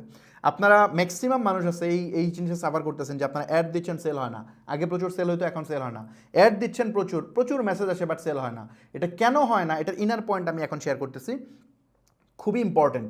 এসব টপিক নিয়ে বাংলাদেশে কেউ কথা বলে না, আমি কোনো ভিডিও দেখি নাই, বা কোনো মানে মানে একে তো আমি তো সবার ভিডিও দেখা সম্ভব না, বাট আমার কাছে যেহেতু অনেক স্টুডেন্ট আছে, আমি অনেককে ট্রেন করছি রিসেন্টলি, এদের সাথে যখন কথা বলি এরা আকাশ থেকে পড়ে, মানে এগুলো জানেই না এরা, অথচ বড় বড় কোর্স করছে। ইভেন অনেক কোম্পানি মার্কেটিংয়ে জব করতেছে, ডিজিটাল মার্কেটিংয়ে জব করতেছে, ওরাও এগুলো জানে না। সো আমি অবাক হই যে আসলে মানে এরা কেমনে কী করতেছে, মানে কী শিখতেছে তারা, তাইলে যে এইসব মেইন পয়েন্ট যদি মানুষ না জানে তাহলে কাজ করবে কেমনে? ফান্ডামেন্টাল ক্লিয়ার না হলে কীভাবে কাজ করবে? সো যাই হোক, একটু মনোযোগ দিয়ে দেখেন, আমি একটু ডিটেল আলোচনা করব ফেসবুক অ্যাড কীভাবে কাজ করে। ফার্স্ট অফ অল আপনাকে বুঝতে হবে যে ফেসবুক তাদের অডিয়েন্সকে বিভিন্নভাবে ফিল্টার করে ফেলছে, ফিল্টার করে আলাদা আলাদাভাবে ট্যাগিং করে রাখছে। সো এটা কীভাবে একটু উদাহরণ দিয়ে বুঝাই। যেমন ধরেন আমি ভিডিওটা ছোট করে দিই, নাইলে ভিডিওটা বরঞ্চ আমি অফই করে দিই, আপনারা কি দেখতে, আচ্ছা আমি রেকর্ড ভিডিওটা থাকবে না, এখানে আমি ভিডিওটা অফ করতে পারবো না, এখানে ভিডিওটা থেকেই যাবে। বাট আমি এখান থেকে ভিডিওটা অফ করে দিলাম, মানে কি বলে স্ক্রিন থেকে, যাতে করে পুরোটা দেখতে পারেন। ফার্স্ট অফ অল হচ্ছে এখানে খেয়াল করেন, প্রথমত ফেসবুক তাদের গ্রাহককে, মানে এটা আগে করে নাই ফেসবুক, 2017 পর থেকে 16-17 থেকে ফেসবুক এই কাজটা করা শুরু করছে। আগে সবাইকে র্যান্ডমই রাখছিল, তাদের অ্যাডকে আরও এফিশিয়েন্ট করার জন্য তারা তাদের অডিয়েন্সকে একেবারে ন্যারো ডাউন করে ফেলছে। যেমন নিট সিলেকশন বলছিলাম না, একদম নিট সিলেক্ট করে করে লাস্টে যেতে হবে। ফেসবুক তার অডিয়েন্সকে এরকম স্পেসিফিকভাবে ক্যাটাগরাইজ করে ফেলছে। যেমন ধরেন যারা ব্যবসা নিয়ে পছন্দ করে, ব্যবসা করে, তাদেরকে সে এইখানে এই লিস্টে অ্যাড করে ফেলছে। যারা মার্কেটিং নিয়ে কাজ করে তাদেরকে এখানে, যারা গেমিং পছন্দ করে তাদেরকে এখানে, যারা টেকনোলজি লাভার তাদেরকে এখানে, যারা এন্টারটেইনমেন্ট পছন্দ করে তাদেরকে সে এই ক্যাটাগরিতে অ্যাড করে ফেলছে, যারা ধরেন খেলাধুলা পছন্দ করে তাদেরকে সে এখানে অ্যাড করে ফেলছে। মানে একেবারে সেপারেট ভাগে ভাগ করে ফেলছে। ধরেন যে ধরনের জিনিস পছন্দ করে সেভাবে, যেমন ধরেন শুধু এখানেই শেষ না, ফর এক্সাম্পল এমন করছে যে ধরেন বিজনেসের মধ্যে কোন স্টেজের বিজনেস, বড় ব্যবসা কারা করে, ছোট ব্যবসা কারা করে, কোন টাইপের ব্যবসা করে, এইভাবে সে সেপারেট করছে। খেলার মধ্যে যদি স্পোর্টসের মধ্যে বলি, যারা কারা ফুটবল খেলা পছন্দ করে, কারা ক্রিকেট খেলা পছন্দ করে, কারা ভলিবল খেলা পছন্দ করে, এইগুলোকেও সে সেপারেট করছে। সেপারেট করে সে শুধুমাত্র ধরেন ইন্টারেস্ট ওয়াইজ না, মানে ধরেন আপনি মুভি দেখতে পছন্দ করেন, সে এটাকে ধরছে, আপনি কোন ধরনের মুভি দেখতে পছন্দ করেন সে সেই অনুযায়ী আপনাকে সেপারেট করে ফেলছে। আপনি কি নাটক দেখতে পছন্দ করেন, এন্টারটেনমেন্ট তো অনেক কিছুই আছে, নাকি আপনি মুভি দেখতে পছন্দ করেন, কোন টাইপের কোন ইন্ডাস্ট্রি মুভি দেখতে পছন্দ করেন, ওইভাবে ধরে ধরে ধরে ধরে ফেসবুক আপনাকে স্পেসিফিকলি ন্যারো ডাউন করে ফেলছে। মানে বিভিন্ন বক্স চিন্তা করতে পারেন বা একটা বুক শেলফের মতো চিন্তা করতে পারেন, যে সুপার শপ ম্যানেজ করে না, বিভিন্ন সুপার শপ আছে দেখবেন, যা দেখবেন যে বিভিন্ন ক্যাটাগরি ওয়াইজ প্রোডাক্টগুলো সেপারেট করে রাখে। ওখানে তো 4-5 হাজার প্রোডাক্ট, 4-5 হাজার প্রোডাক্টকে দেখবেন বিভিন্ন ডিপার্টমেন্ট আছে, এই ডিপার্টমেন্টে শুধু এই টাইপের প্রোডাক্ট, ওই ডিপার্টমেন্টে ওই টাইপের প্রোডাক্ট, ওই ডিপার্টমেন্টে ওই ধরনের প্রোডাক্ট, এরকম ভাগ করে ফেলছে। সো সেম ফেসবুক আমাদেরকে, আমরা কে কোন জিনিস পছন্দ করি সেই অনুযায়ী আমাদেরকে সে আলাদা করে ডিপার্টমেন্ট ওয়াইজ ভাগ করে ফেলছে, ইন্টারেস্ট ওয়াইজ। এটাকে বলে ইন্টারেস্ট ওয়াইজ ভাগ করা। তারপরে নট অনলি ইন্টারেস্ট, সে আবার কি করছে, অ্যাকশন ওরিয়েন্টেড, মানে একের তো ইন্টারেস্ট, যে আমি কোন খেলা পছন্দ করি এটা তো একবার ভাগ করছেই, এগেন আমি কোন ধরনের অ্যাকশন নেই সেটা ধরেও সে ভাগ করছে। মানে একটা হচ্ছে ইন্টারেস্ট, তারপর হচ্ছে অ্যাকশন। অ্যাকশন মানে ধরেন আমি ফর এক্সাম্পল আমি হচ্ছে ব্যবসা করি, ডিজিটাল মার্কেটিং নিয়ে আমি কাজ করি, মার্কেটিং সেক্টর, মার্কেটিংয়ের যে মার্কেটিংয়ের মধ্যে আমি পড়ি। ধরেন আমি যেহেতু মার্কেটার, আমি এটার মধ্যে পড়ি। এই মার্কেটারের মধ্যে গিয়ে আমি আবার কোন টাইপের অ্যাকশন নেই সেটা এখানে আলাদা করছে। কেমনে করছে? যেমন ধরেন আমি কি অনেক বেশি লম্বা সময় ভিডিও দেখি, যদি ভিডিও দেখি তাহলে সে আমাকে ভিডিও ভিউজ ওই ক্যাটাগরিতে আমাকে সেপারেট করছে। মানে ওই জোনটা প্রথমত হচ্ছে মানে মেইন ইন্টারেস্ট, তারপরে ওটাকে আবার ভাগ করছে অ্যাকশন ওয়াইজ, যে অ্যাকশনগুলো আছে। যেমন ভিডিও ভিউজের জন্য আলাদা করছে। পোস্ট এঙ্গেজমেন্ট মানে কোনো পোস্ট দেখলেই কি আমি লাইক দিই বা কমেন্ট দিই, শেয়ার দিই, নাকি এগুলো কিচ্ছু করি না। সো এটা অনুযায়ী যদি আমি লাইক কমেন্ট করি তাহলে আমাকে সেই জায়গায় রাখছে। এবং পরে এটা আসতেছি সেন্ড মেসেজ, আমি কি অনেক বেশি মানুষকে মানে অ্যাডে মেসেজ করতে পছন্দ করি নাকি করি না, এটা সে আলাদা করছে। আমি কোনো লিঙ্ক দেখলে কি ক্লিক করি নাকি একদম ইগনোর করি, সে সেটাকে কানেক্ট করছে। লিড সাবমিট, আমি কি কোনো মানে কোনো কিছু তথ্য পূরণ করতে কোনো কিছু আসলে আমি কি পূরণ করি নাকি করি না, করলে কত % করি সেটা। তারপরে সেল, মানে আমার কাছে যে বিভিন্ন প্রোডাক্টের অ্যাড আসে আমি কি এগুলো দেখে কিনি নাকি একদমই কিনি না, কিনলে ঠিক কতটুকু কিনি, এই অনুযায়ী সে ভাগ করছে। এখন প্রথমত সে ভাগ করছে ইন্টারেস্ট ওয়াইজ, তারপরে সে ভাগ করছে অ্যাকশন ওয়াইজ। এখন এখানে সে থেমে নাই, সে ওই অ্যাকশনকে আবারও ভাগ করছে আপনার মাইক্রো লেভেল মানে ওই যেমন ধরেন আমি সেলসকে যদি এখন ভাগ করি, সেলসকে সে ভাগ করছে আরও 4 ওয়েতে। যেমন view content, add to cart, initiate checkout and purchase. এখন এটা কি? এটা হইতেছে আপনার আমরা যখন ই কমার্সে কোনো কিছু কিনি, ই কমার্সে দুইভাবে অর্ডার নেওয়া যায়। এক হচ্ছে সেন্ড মেসেজ, নিচে একটা মেসেজ বাটন থাকে যে অর্ডার করতে মেসেজ করুন, ওখানে আপনি বলে যে ভাই আমি প্রোডাক্টটা নিতে চাই, এটা কিন্তু ফেসবুক বুঝে না। তারপর একটা ফোন নাম্বার দেয়, ফোন নাম্বারে কথা বলে ভাই অর্ডার কনফার্ম হয়েছে, আপনার এসে পরিবহনে আমি পাঠিয়ে দিতেছি। এটা একটা মেথড।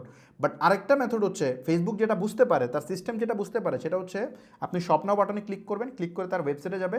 ওয়েবসাইটে গিয়ে আমি একটু দেখাই জানিটা, ধরেন এই যে আমি এই ওয়েবসাইটে আসলাম, ওয়েবসাইটে আসার পরে প্রোডাক্টটা দেখলাম, দেখার পরে আমি যেটা করবো, প্রথমত প্রোডাক্টটা দেখছি, এই দেখাকে বলে ভিউ কন্টেন্ট। আমি কন্টেন্টটা ভিউ করছি। এই যে এখানে পিক্সেল হেল্পারে যদি আপনি যান, এই যে ফেসবুক দেখেন দেখাচ্ছে, আচ্ছা এটা ভিউ পেজ দেখাচ্ছে, এটা কিন্তু ঠিক না, এটা ভিউ কন্টেন্ট হওয়ার কথা ছিল, এটা ভুল। ধরেন একটা মিনিট, ও সরি ভিউ কন্টেন্ট, ওই প্রথমবার ফায়ার হয় না, পরের বার ফায়ার হয়েছে। সো এই দেখেন ভিউ কন্টেন্ট, খেয়াল করছেন? ভিউ কন্টেন্ট, আমি কন্টেন্টটা দেখতেছি, ঠিক কোন কন্টেন্ট দেখতেছি এটা ফেসবুক জানে, কত ভ্যালুর প্রোডাক্ট দেখতেছি এটা ফেসবুক খুব সুন্দর করে জানে, এটা কেমন জানে পরে দেখাবো আমি কোনো এক সময়। সো এটা হচ্ছে ভিউ কন্টেন্ট। তারপরে আমি যদি এই অ্যাড টু কার্ডে ক্লিক করি, মানে কি, মানে ব্যাগে অ্যাড করে না, মানে অ্যাড টু কার্ড, আমি এটা কিনতে চাই, এই অ্যাড টু কার্ডে ক্লিক করা মানে হচ্ছে পরবর্তী স্টেপ আমি নিয়ে নিছি যে আমি কিনতে চাই। তারপরে অ্যাড টু কার্ডের পরে কি ইনিশিয়েট চেকআউটটা কোনটা, যে আমি কার্ডের থেকে আমি মানে চেক আউট করার প্রসেসে যাচ্ছে আর কি। সুপার শপের সাথে কম্পেয়ার করলে বুঝবেন। প্রথমত একটা ট্রলির মধ্যে আপনি প্রোডাক্টগুলো রাখেন, রেখে ওটাকে নিয়ে আপনি কাউন্টারের সামনে যান, কাউন্টারের সামনে গিয়ে আপনি ফাইনালি টাকা পয়সা দিয়ে প্রোডাক্টটা নেন। এটা এই প্রসেসটা এটার সাথে কম্পেয়ার আর কি। তো চেক আউট নাও, এই যে এখানে ক্লিক করা মানে কি আপনি চেক আউট করার ইনিশিয়েট নিছেন, এটা একটা স্টেপ। সো এই স্টেপের পরে আপনি আপনার ইনফরমেশন দিয়ে কমপ্লিট করে ফেলছেন, এটা হচ্ছে পারচেস কমপ্লিট করছেন। সো এটা হচ্ছে মূলত ই কমার্সের জার্নি।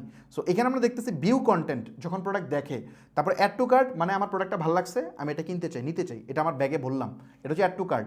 তারপরে ইনিশিয়েট চেকআউট, মানে আমি কেনার জন্য একদম লাস্ট পেজে গেছি এবং পারচেসে আমার ঠিকানা দিয়ে আমি অর্ডার কমপ্লিট করছি, এই হচ্ছে প্রসেস। এখন ফেসবুক করছে কি, এই চারটা অ্যাকশন ওয়াইজ সেপারেটলি সে লোক করে ফেলছে যে কারা বেশি কন্টেন্ট খালি ভিউ করে, মানে খালি প্রোডাক্ট দেখে, এমন মানুষ আছে না খালি প্রোডাক্ট দেখে কিনে না, সো এদেরকে সে আলাদা করে ফেলছে। তারপর কারা বেশি বেশি প্রোডাক্ট দেখলে খালি কার্টে অ্যাড করে রাখে, এদেরকে আলাদা করছে। কারা চেকআউট পেজ পর্যন্ত যায় বাট পারচেস করে না, এদেরকে আলাদা করছে।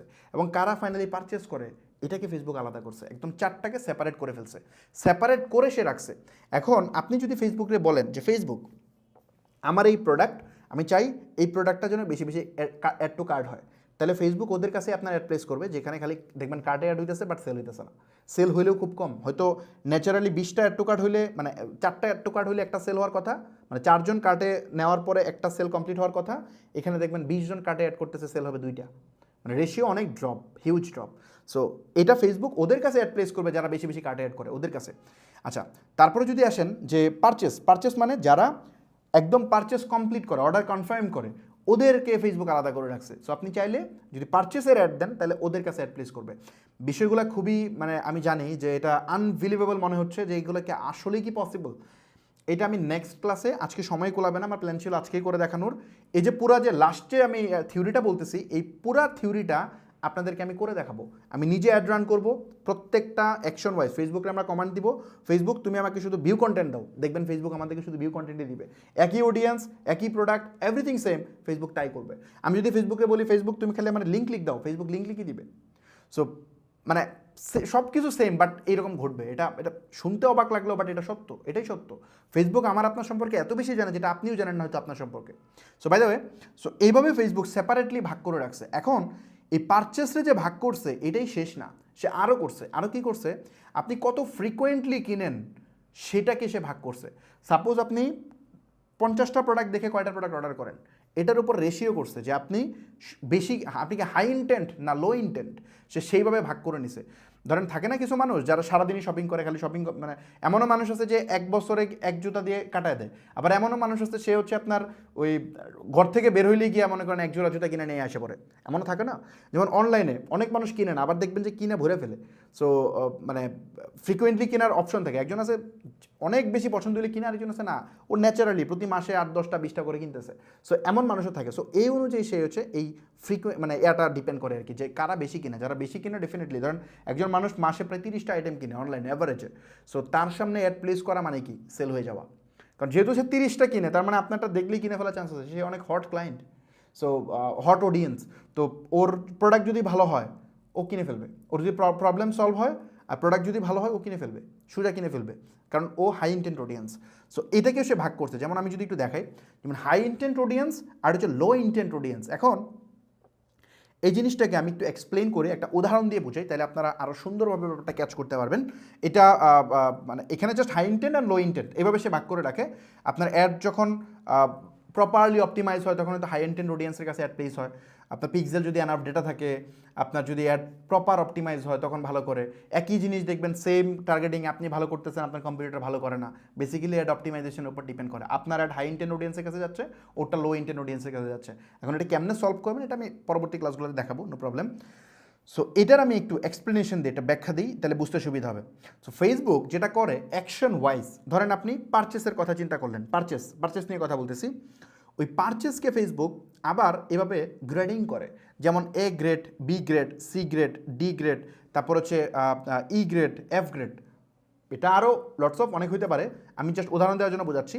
সো এইভাবে ফেসবুক এগুলাকে ভাগ করে ফেলে, ভাগ করে যারা বেশি বেশি কিনে এদেরকে এ গ্রেডে রাখে, যারা কম কম কিনে তাদেরকে রাখে বি গ্রেডে, যারা আরেকটু কম কিনে তারা সি গ্রেডে। বুঝতে পারছেন? সো ফেসবুক তখন মানে পুরোটাই ফেসবুকের উপর ডিপেন্ড করে যে আপনার অ্যাড ফেসবুক কোথায় অপটিমাইজ করতেছে। যদি এ গ্রেড অডিয়েন্সের কাছে অপটিমাইজ করে প্রচুর সেল হবে। আমি আরেকটু যদি দেখাই, যেমন ধরেন একটা উদাহরণ দিই, জাস্ট একটা মিনিট। ওকে, সো যে জিনিসটা বলতেছিলাম যে এখানে দেখেন এ গ্রেডে আমরা কি দেখতেছি, এ গ্রেডে দেখতেছি 50টা প্রোডাক্ট অর্ডার পার মান্থ। মানে একজন কাস্টমার, ধরেন ফর এক্সাম্পল এটা র্যান্ডম ডেটা আমি বসাইছি যেটা বুঝতে পারেন আপনারা উদাহরণ দেওয়ার জন্য। সো ধরেন একজন মানুষ 50টা বেশি অর্ডার করে মাসে, সো ওদেরকে ফেসবুক কী করছে এ গ্রেডে অ্যাড করে।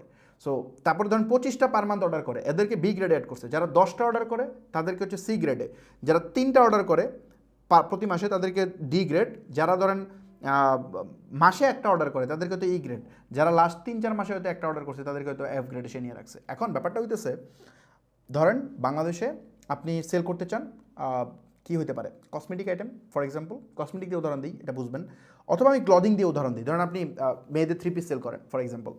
সো 3 পিস বাংলাদেশে কেনার জন্য অডিয়েন্স কত আছে? বাংলাদেশের টোটাল অডিয়েন্স আছে হচ্ছে 6 কোটি ফেসবুক ইউজার, মানে 60 মিলিয়ন। তো 60 মিলিয়নের মধ্যে মানে 6 আমি মিলিয়ন না কোটি দিয়ে বুঝাই, 6 কোটি মানুষ ফেসবুক ইউজ করে, তার মধ্যে হচ্ছে মেয়ে মানুষ আছে হচ্ছে 2 কোটি টোটাল, মানে ফেসবুক ইউজার আছে ধরেন 2 কোটি। সো এই 2 কোটি মেয়ে ইউজারের মধ্যে সবাই তো আর মনে করেন স্মার্ট না, বা সবাই তো ফেসবুক থেকে কিনে না।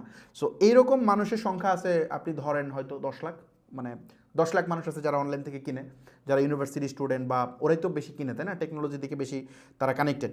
সো এরকম 10 লাখ পটেনশিয়াল অডিয়েন্স আপনার কাছে আছে যারা এই 3 পিসটা কিনতে পারে। সো এই 10 লাখের ভিতরে ধরেন হয়তো 20,000 মানুষ আছে যারা হচ্ছে আপনার 50টা করে কিনে প্রতি মাসে, এরকম 20,000 মানুষ আছে ফর এক্সাম্পল। তারপরে ধরেন আপনার আরও ধরেন 30,000 মানুষ আছে যারা হচ্ছে 25টা করে আইটেম কিনে। তারপরে ধরেন আরও 1 লাখ মানুষ আছে যারা হচ্ছে 10টা করে আইটেম কিনে পার মান্থ। তারপর হচ্ছে ধরেন আপনার হয়তো আরও 3 লাখ মানুষ আছে যারা মাসে 3টা করে আইটেম কিনে। তারপরে একটা করে আইটেম কিনে এমন ধরেন আরও আছে ফর এক্সাম্পল কত 4-5 লাখ আছে, আর বাকি সংখ্যাটা হয়তো 3 মাসে একটা আইটেম কিনে। এই টোটাল হচ্ছে 10 লাখ। সো এখন আপনার অ্যাড অ্যাজ এ, আমি যখন 3 পিস সেল করি, এখন আমার অ্যাড যদি কোনো বা কারণে ফেসবুক যদি এ গ্রেড অডিয়েন্সের কাছে পাঠায়, ওই যে 20,000 মানুষ আছে এদের কাছে পাঠায় এবং আমার প্রোডাক্টটা ভালো হয়, এখন ফেসবুকের অ্যাভারেজ স্পেন্ডিং কত? ফেসবুকের অ্যাভারেজ সিপিএমটা হচ্ছে cost per 1000 impression, CPM means হচ্ছে, মানে ব্যাপারটা হচ্ছে 1000 মানুষের কাছে ফেসবুকে যদি আপনি অ্যাড প্লেস করতে চান, মানে আপনার একটা অ্যাড 1000 মানুষের সামনে নিবে, এটার জন্য ফেসবুক মোটামুটি চার্জ করে $1 মতো। এটা ডিপেন্ড করে আপনি কোন টাইপের অডিয়েন্সের কাছে যাচ্ছেন। ফেসবুক আবার ওই যে বললাম না, এ গ্রেড অডিয়েন্সের দাম বেশি ফেসবুকের কাছে। এ গ্রেড অডিয়েন্সের কাছে অ্যাড প্লেস করতে গেলে সে সিপিএম বেড়ে যাবে, আবার এফ গ্রেডের কাছে সিপিএম কমে যাবে। সো ভ্যারি করে। সো ধরেন আপনি এ গ্রেডের অডিয়েন্সের কাছে আপনি এ গ্রেড না সরি এ গ্রেড তো আপনি তো এটা ইয়া করতে পারবেন না, সিপিএম এটা ফেসবুক ডিপেন্ড করে আপনি কোন অডিয়েন্সে অ্যাড রান করতেছেন, তারপরে ওই অডিয়েন্সে কত বেশি মানুষ অ্যাড রান করতেছে, এটা নিয়ে পরে আমি একসময় আলোচনা করব।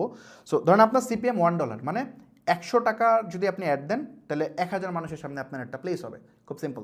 এখন আপনার ওই অ্যাডটা যদি কোনো কারণে এই এ গ্রেড অডিয়েন্সের কাছে প্লেস হয়, 20,000 মানুষকে অ্যাড দেখাইতে আপনার খরচ হবে কত? $20, $20, মানে 2,000 টাকা।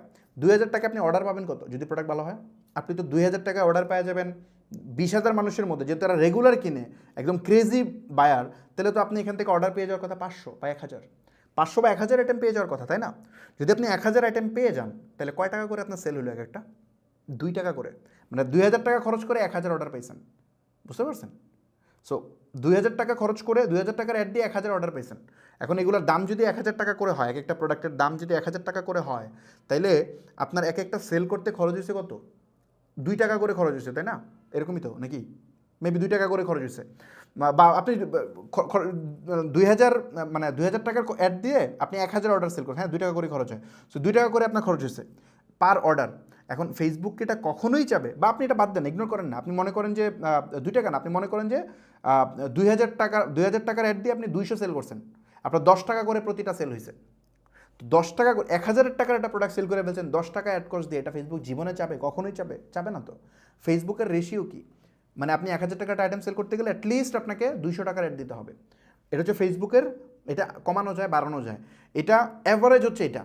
এখন যারা একটু প্রপারলি স্মার্টলি অ্যাড দিতে পারে না তাদেরটা হয়তো 300 টাকা পড়ে প্রতি 1,000 টাকা প্রোডাক্ট সেল করতে, যারা স্মার্ট তারা হয়তো 40-50 টাকা সেল জেনারেট করে ফেলে।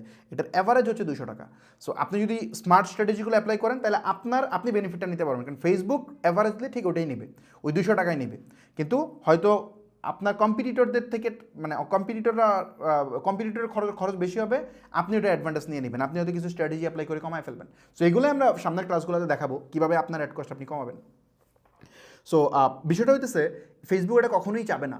ফেসবুক যেহেতু এটা চাবে না, তাহলে ফেসবুক করে এটা কি? ফেসবুক বেসিক্যালি যেটা করে, যখন আপনি অ্যাড দেন তখন ওই অ্যাডকে ফেসবুক হচ্ছে লার্নিং মোডে নিয়ে যায়, এবং আপনার ধরেন $5 আপনি অ্যাড দিচ্ছেন, মানে $5 অ্যাড দেওয়া মানে কি দিনে 5,000 মানুষের কাছে আপনার অ্যাড প্লেস করা যাবে।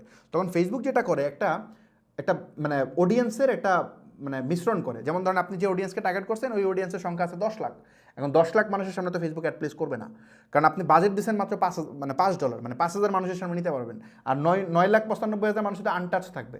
তখন ফেসবুক যেটা করে, ফেসবুক ওই এফ গ্রেড থেকে ধরেন নিয়ে যায় হচ্ছে 900 জন মানুষ, মানে 990 জন মানুষ নিয়ে যায় এফ গ্রেড থেকে, বা 900 জন মানুষ নেয় এফ গ্রেড থেকে। এখান থেকে নেয় হচ্ছে 10 জন ই গ্রেড থেকে। ডি গ্রেড থেকে নিয়ে যায় হচ্ছে ধরেন আর একটু কম 5-7 জন। সি গ্রেড থেকে কিছু নেয়, বি গ্রেড থেকে হয়তো 2-1 জন নেয়, এ গ্রেড থেকে হয়তো 1 জন নেয়, নিয়ে সে 1000 জনের একটা মিশ্রণ বানায়। সো এইভাবে সে মানে পুরা জিনিসটাকে মাল্টিপ্লাই করে 5000 মানুষ বানায়। মানে 5000 বানানোর ক্ষেত্রে ধরেন বিষয়টা এরকম হবে যে এই লাস্টের যেটা আছে এফ গ্রেড থেকে হয়তো নিবে 4500 জন, তারপরে এখান থেকে নেবে হয়তো আরও 200 জন, এখান থেকে নেবে আরও 100 জন, এখান থেকে নেবে 50 জন, এখান থেকে নেবে 20 জন, এখান থেকে নেবে হয়তো 5 জন বা 2 জন। সো এভাবে নিয়ে সে একটা মিশ্রণ বানাবে। মিশ্রণ বানায় ওদের সামনে আপনার একটা প্লেস হবে। প্লেস হলে কী হবে, আপনি দেখবেন হয়তো 4-5টা সেল হয়েছে। এখন ওই যে 5টা সেল হয়েছে, বেসিক্যালি সেলটা কে করছে? এই সেলটা বেসিক্যালি দেখা যাবে যে এ গ্রেড বি গ্রেডের অডিয়েন্সের থেকে কিনছে, যারা হাই ইন্টেন্ট অডিয়েন্স বেশি কিনে ওরাই কিনছে। আর বাকিরা কেনার কথা না। যদি বাকিরা কিনে, অনেক সময় কিনে ফেলতেও পারে, কিনলে ফেসবুক কী করবে, ওই লোকটাকে ওই যে হাই ইন্টেন্ট অডিয়েন্সে ঢুকাই দিবে। মানে আপনার টাকা দিয়ে ফেসবুক এক্সপেরিমেন্ট করতেছে যে কারা কারা অনলাইনে কিনে। মানে সে যারা কিনে না, নন পটেনশিয়াল বায়ার, ওদের কাছেও অ্যাড প্লেস করে দেখে ওরা কিনে কিনা। যদি কিনে তাহলে তার ডাটাবেস বড় হইতেছে। বড় হইলে ওই যে আমরা মানে অ্যাডভার্টাইজাররা ফেসবুককে পছন্দ করা শুরু করছে, কারণ ফেসবুকের কাছে এইসব ডেটা আছে। ফেসবুকের কাছে যেহেতু বেশি ডেটা আছে, তার মানে সব বিজনেস ওনার ফেসবুক দিয়ে অ্যাড দেয়, ফেসবুকের লাভ হয়। সো বেসিক্যালি ব্যাপারটা এইভাবে কাজ করে। এখন আপনার অ্যাড ইনিশিয়াল পর্যায়ে আপনার যখন রান করেন তখন তো এফ গ্রেডে যায় পড়ে। ধরেন আপনারা তো বুস্ট মেসেজ দিয়েই করেন, যখন বুস্ট মেসেজ মারেন তখন দেখেন যে এফ গ্রেডে যায় পড়ছে। দেখেন যে খালি মনে করে যে মেসেজ আর সেল নাই। সো এই জিনিসগুলোর জন্য দেখা যায় আপনারা সেল পাচ্ছেন না। আবার কারো অ্যাড হয়তো অপটিমাইজ করে, ও হয়তো এই যে ডিজিটাল মার্কেটিং স্ট্র্যাটেজিটা এখানেই কাজ করে। কেউ তো ডিজিটাল মার্কেটিং স্ট্র্যাটেজি অ্যাপ্লাই করে, তার অ্যাড হয়তো এমনভাবে সে প্লেস করে যাতে বি গ্রেডের অডিয়েন্স অনেক বেশি আসে এবং ওখান থেকে অর্ডার বেশি হয়, যার কারণে তার সেল হয়তো 50 টাকায় একটা সেল জেনারেট হয়। সো স্ট্র্যাটেজিটা মূলত এই জায়গায়। ফেসবুক বেসিক্যালি এই ওয়েতে কাজ করে। এখানে আরও অনেক পার্ট আছে যেটা আমি আলোচনা করে শেষ করা যাবে না। অলরেডি 11টা বেজে গেছে, প্রায় আমরা 1 ঘন্টা 50 মিনিট কথা বলে ফেলছি। আমি হয়তো আরও একটু কথা বলতে পারবো, কিন্তু অডিয়েন্সের এটা মনোযোগ ধরে রাখতে পারবে না। সো এই জন্য আমি এটা আর বাড়াবো না। এখানে আরেকটা কথা বলে জাস্ট আমি শেষ করে দিচ্ছি। ব্যাপারটা হচ্ছে খুবই সিম্পল। দেখেন, ব্যাপারটা হচ্ছে খুবই সিম্পল। আপনি যদি ব্যাপারটা এরকম করেন যে যারা কাজ করেন আপনারা জানেন যে আপনারা যখন মেসেজের অ্যাড দেন, যারা বিজনেস করতেছেন তারা জানেন, আপনারা একটু জানায়েন গ্রুপে আজকে পোস্ট করে, তাহলে আমি বুঝতে পারবো এই সমস্যার কারা ফেস করেন। ফেসবুকে যদি আপনারা সেন্ড মেসেজের অ্যাড দেন, দেখবেন মেসেজে বন্যা বসে গেছে। আপনি 1000 মেসেজ পাবেন, কিন্তু অর্ডার পাবেন না ওখান থেকে 5টা বা 10টা। এই ব্যাপারটা কিন্তু প্রচুর ঘটে অনেকের সাথে। যেহেতু আমার একটা এজেন্সি চালাই, আমি এটা জানি। সো আপনারা হয়তো ভিডিও ভিউজের অ্যাড দেন, খালি দেখবেন যে ভিডিও ভিউজই হইতেছে বাট কোনো কাজ হইতেছে না। আপনি হয়তো পোস্ট এঙ্গেজমেন্টের অ্যাড দেন, খালি লাইক বাট কোনো কাজ হইতেছে না। ব্যাপারটা কিন্তু এমন ঘটে। আপনি যা চাবেন ফেসবুক তাই দিতে পারবে, কারণ ফেসবুক ওই ওয়েতে তার অডিয়েন্সকে সেগমেন্টাইজ করে রাখছে। সো এটা ফেসবুকের পক্ষে পসিবল। সো এটা একটু চিন্তা করবেন, তাহলে বুঝতে পারবেন। সো আপনাকে অবশ্যই অ্যাড দিতে হবে সেলসে, যদি আপনি সেলস চান। এবং সেলসের দিতে গেলে আরও অনেক স্ট্র্যাটেজি আছে, শুধু সেলসের দিলেই হবে না। এগুলো আমরা পরবর্তী ক্লাসগুলোতে আলোচনা করবো। এবং নেক্সট ক্লাসে আমরা যে এই যে লাস্ট 30 মিনিটে লাস্ট পার্টে আমরা যে থিওরিটা বললাম ফেসবুক অ্যাড কীভাবে কাজ করে, এই পুরা প্রসেসটা আমি প্র্যাকটিক্যাল আপনাদেরকে দেখাবো। তখন এই বিষয়টা একদম ডিপলি আপনারা বুঝতে পারবেন যে না, ফাহমিদ ভাই যেগুলো বলছে এগুলো তো প্র্যাকটিক্যালি দেখি হচ্ছে। সো তখন আপনারা বুঝতে পারবেন না। যদি কেউ এখন এক্সপেরিমেন্ট করতে চান, এখনই অ্যাড রান করে দেন, নিজে অ্যাড রান করে ট্রাই করেন, বিভিন্ন অবজেক্টিভে অ্যাড রান করেন, তাহলে দেখবেন ঘটনাটা কী ঘটে। তো আমি মনে করি অ্যাড রান করার দরকার নেই, শুধু টাকা খরচ করে কী দরকার। আমি নিজে এটা করে দেখাবো, যাতে এখানে আপনারা যারা দেখতেছেন আমাদের ভিডিও, সবার যেন এই মিস্টেকটা না হয়, আপনারা যেন এই মিস্টেকটা না করেন। সো এই তো এই ভিডিও এই পর্যন্তই ছিল, আজকের ক্লাস এই পর্যন্তই। ইনশাল্লাহ নেক্সট ক্লাসে আপনাদের সাথে দেখা হবে। আমি জাস্ট একটা মিনিট। সো ইনশাল্লাহ নেক্সট ক্লাসে আপনার সাথে দেখা হবে। আমাদের পরবর্তী ক্লাস হচ্ছে সোমবারে হবে, সম্ভবত এটা 5 তারিখে মেবি আমার ধারণা।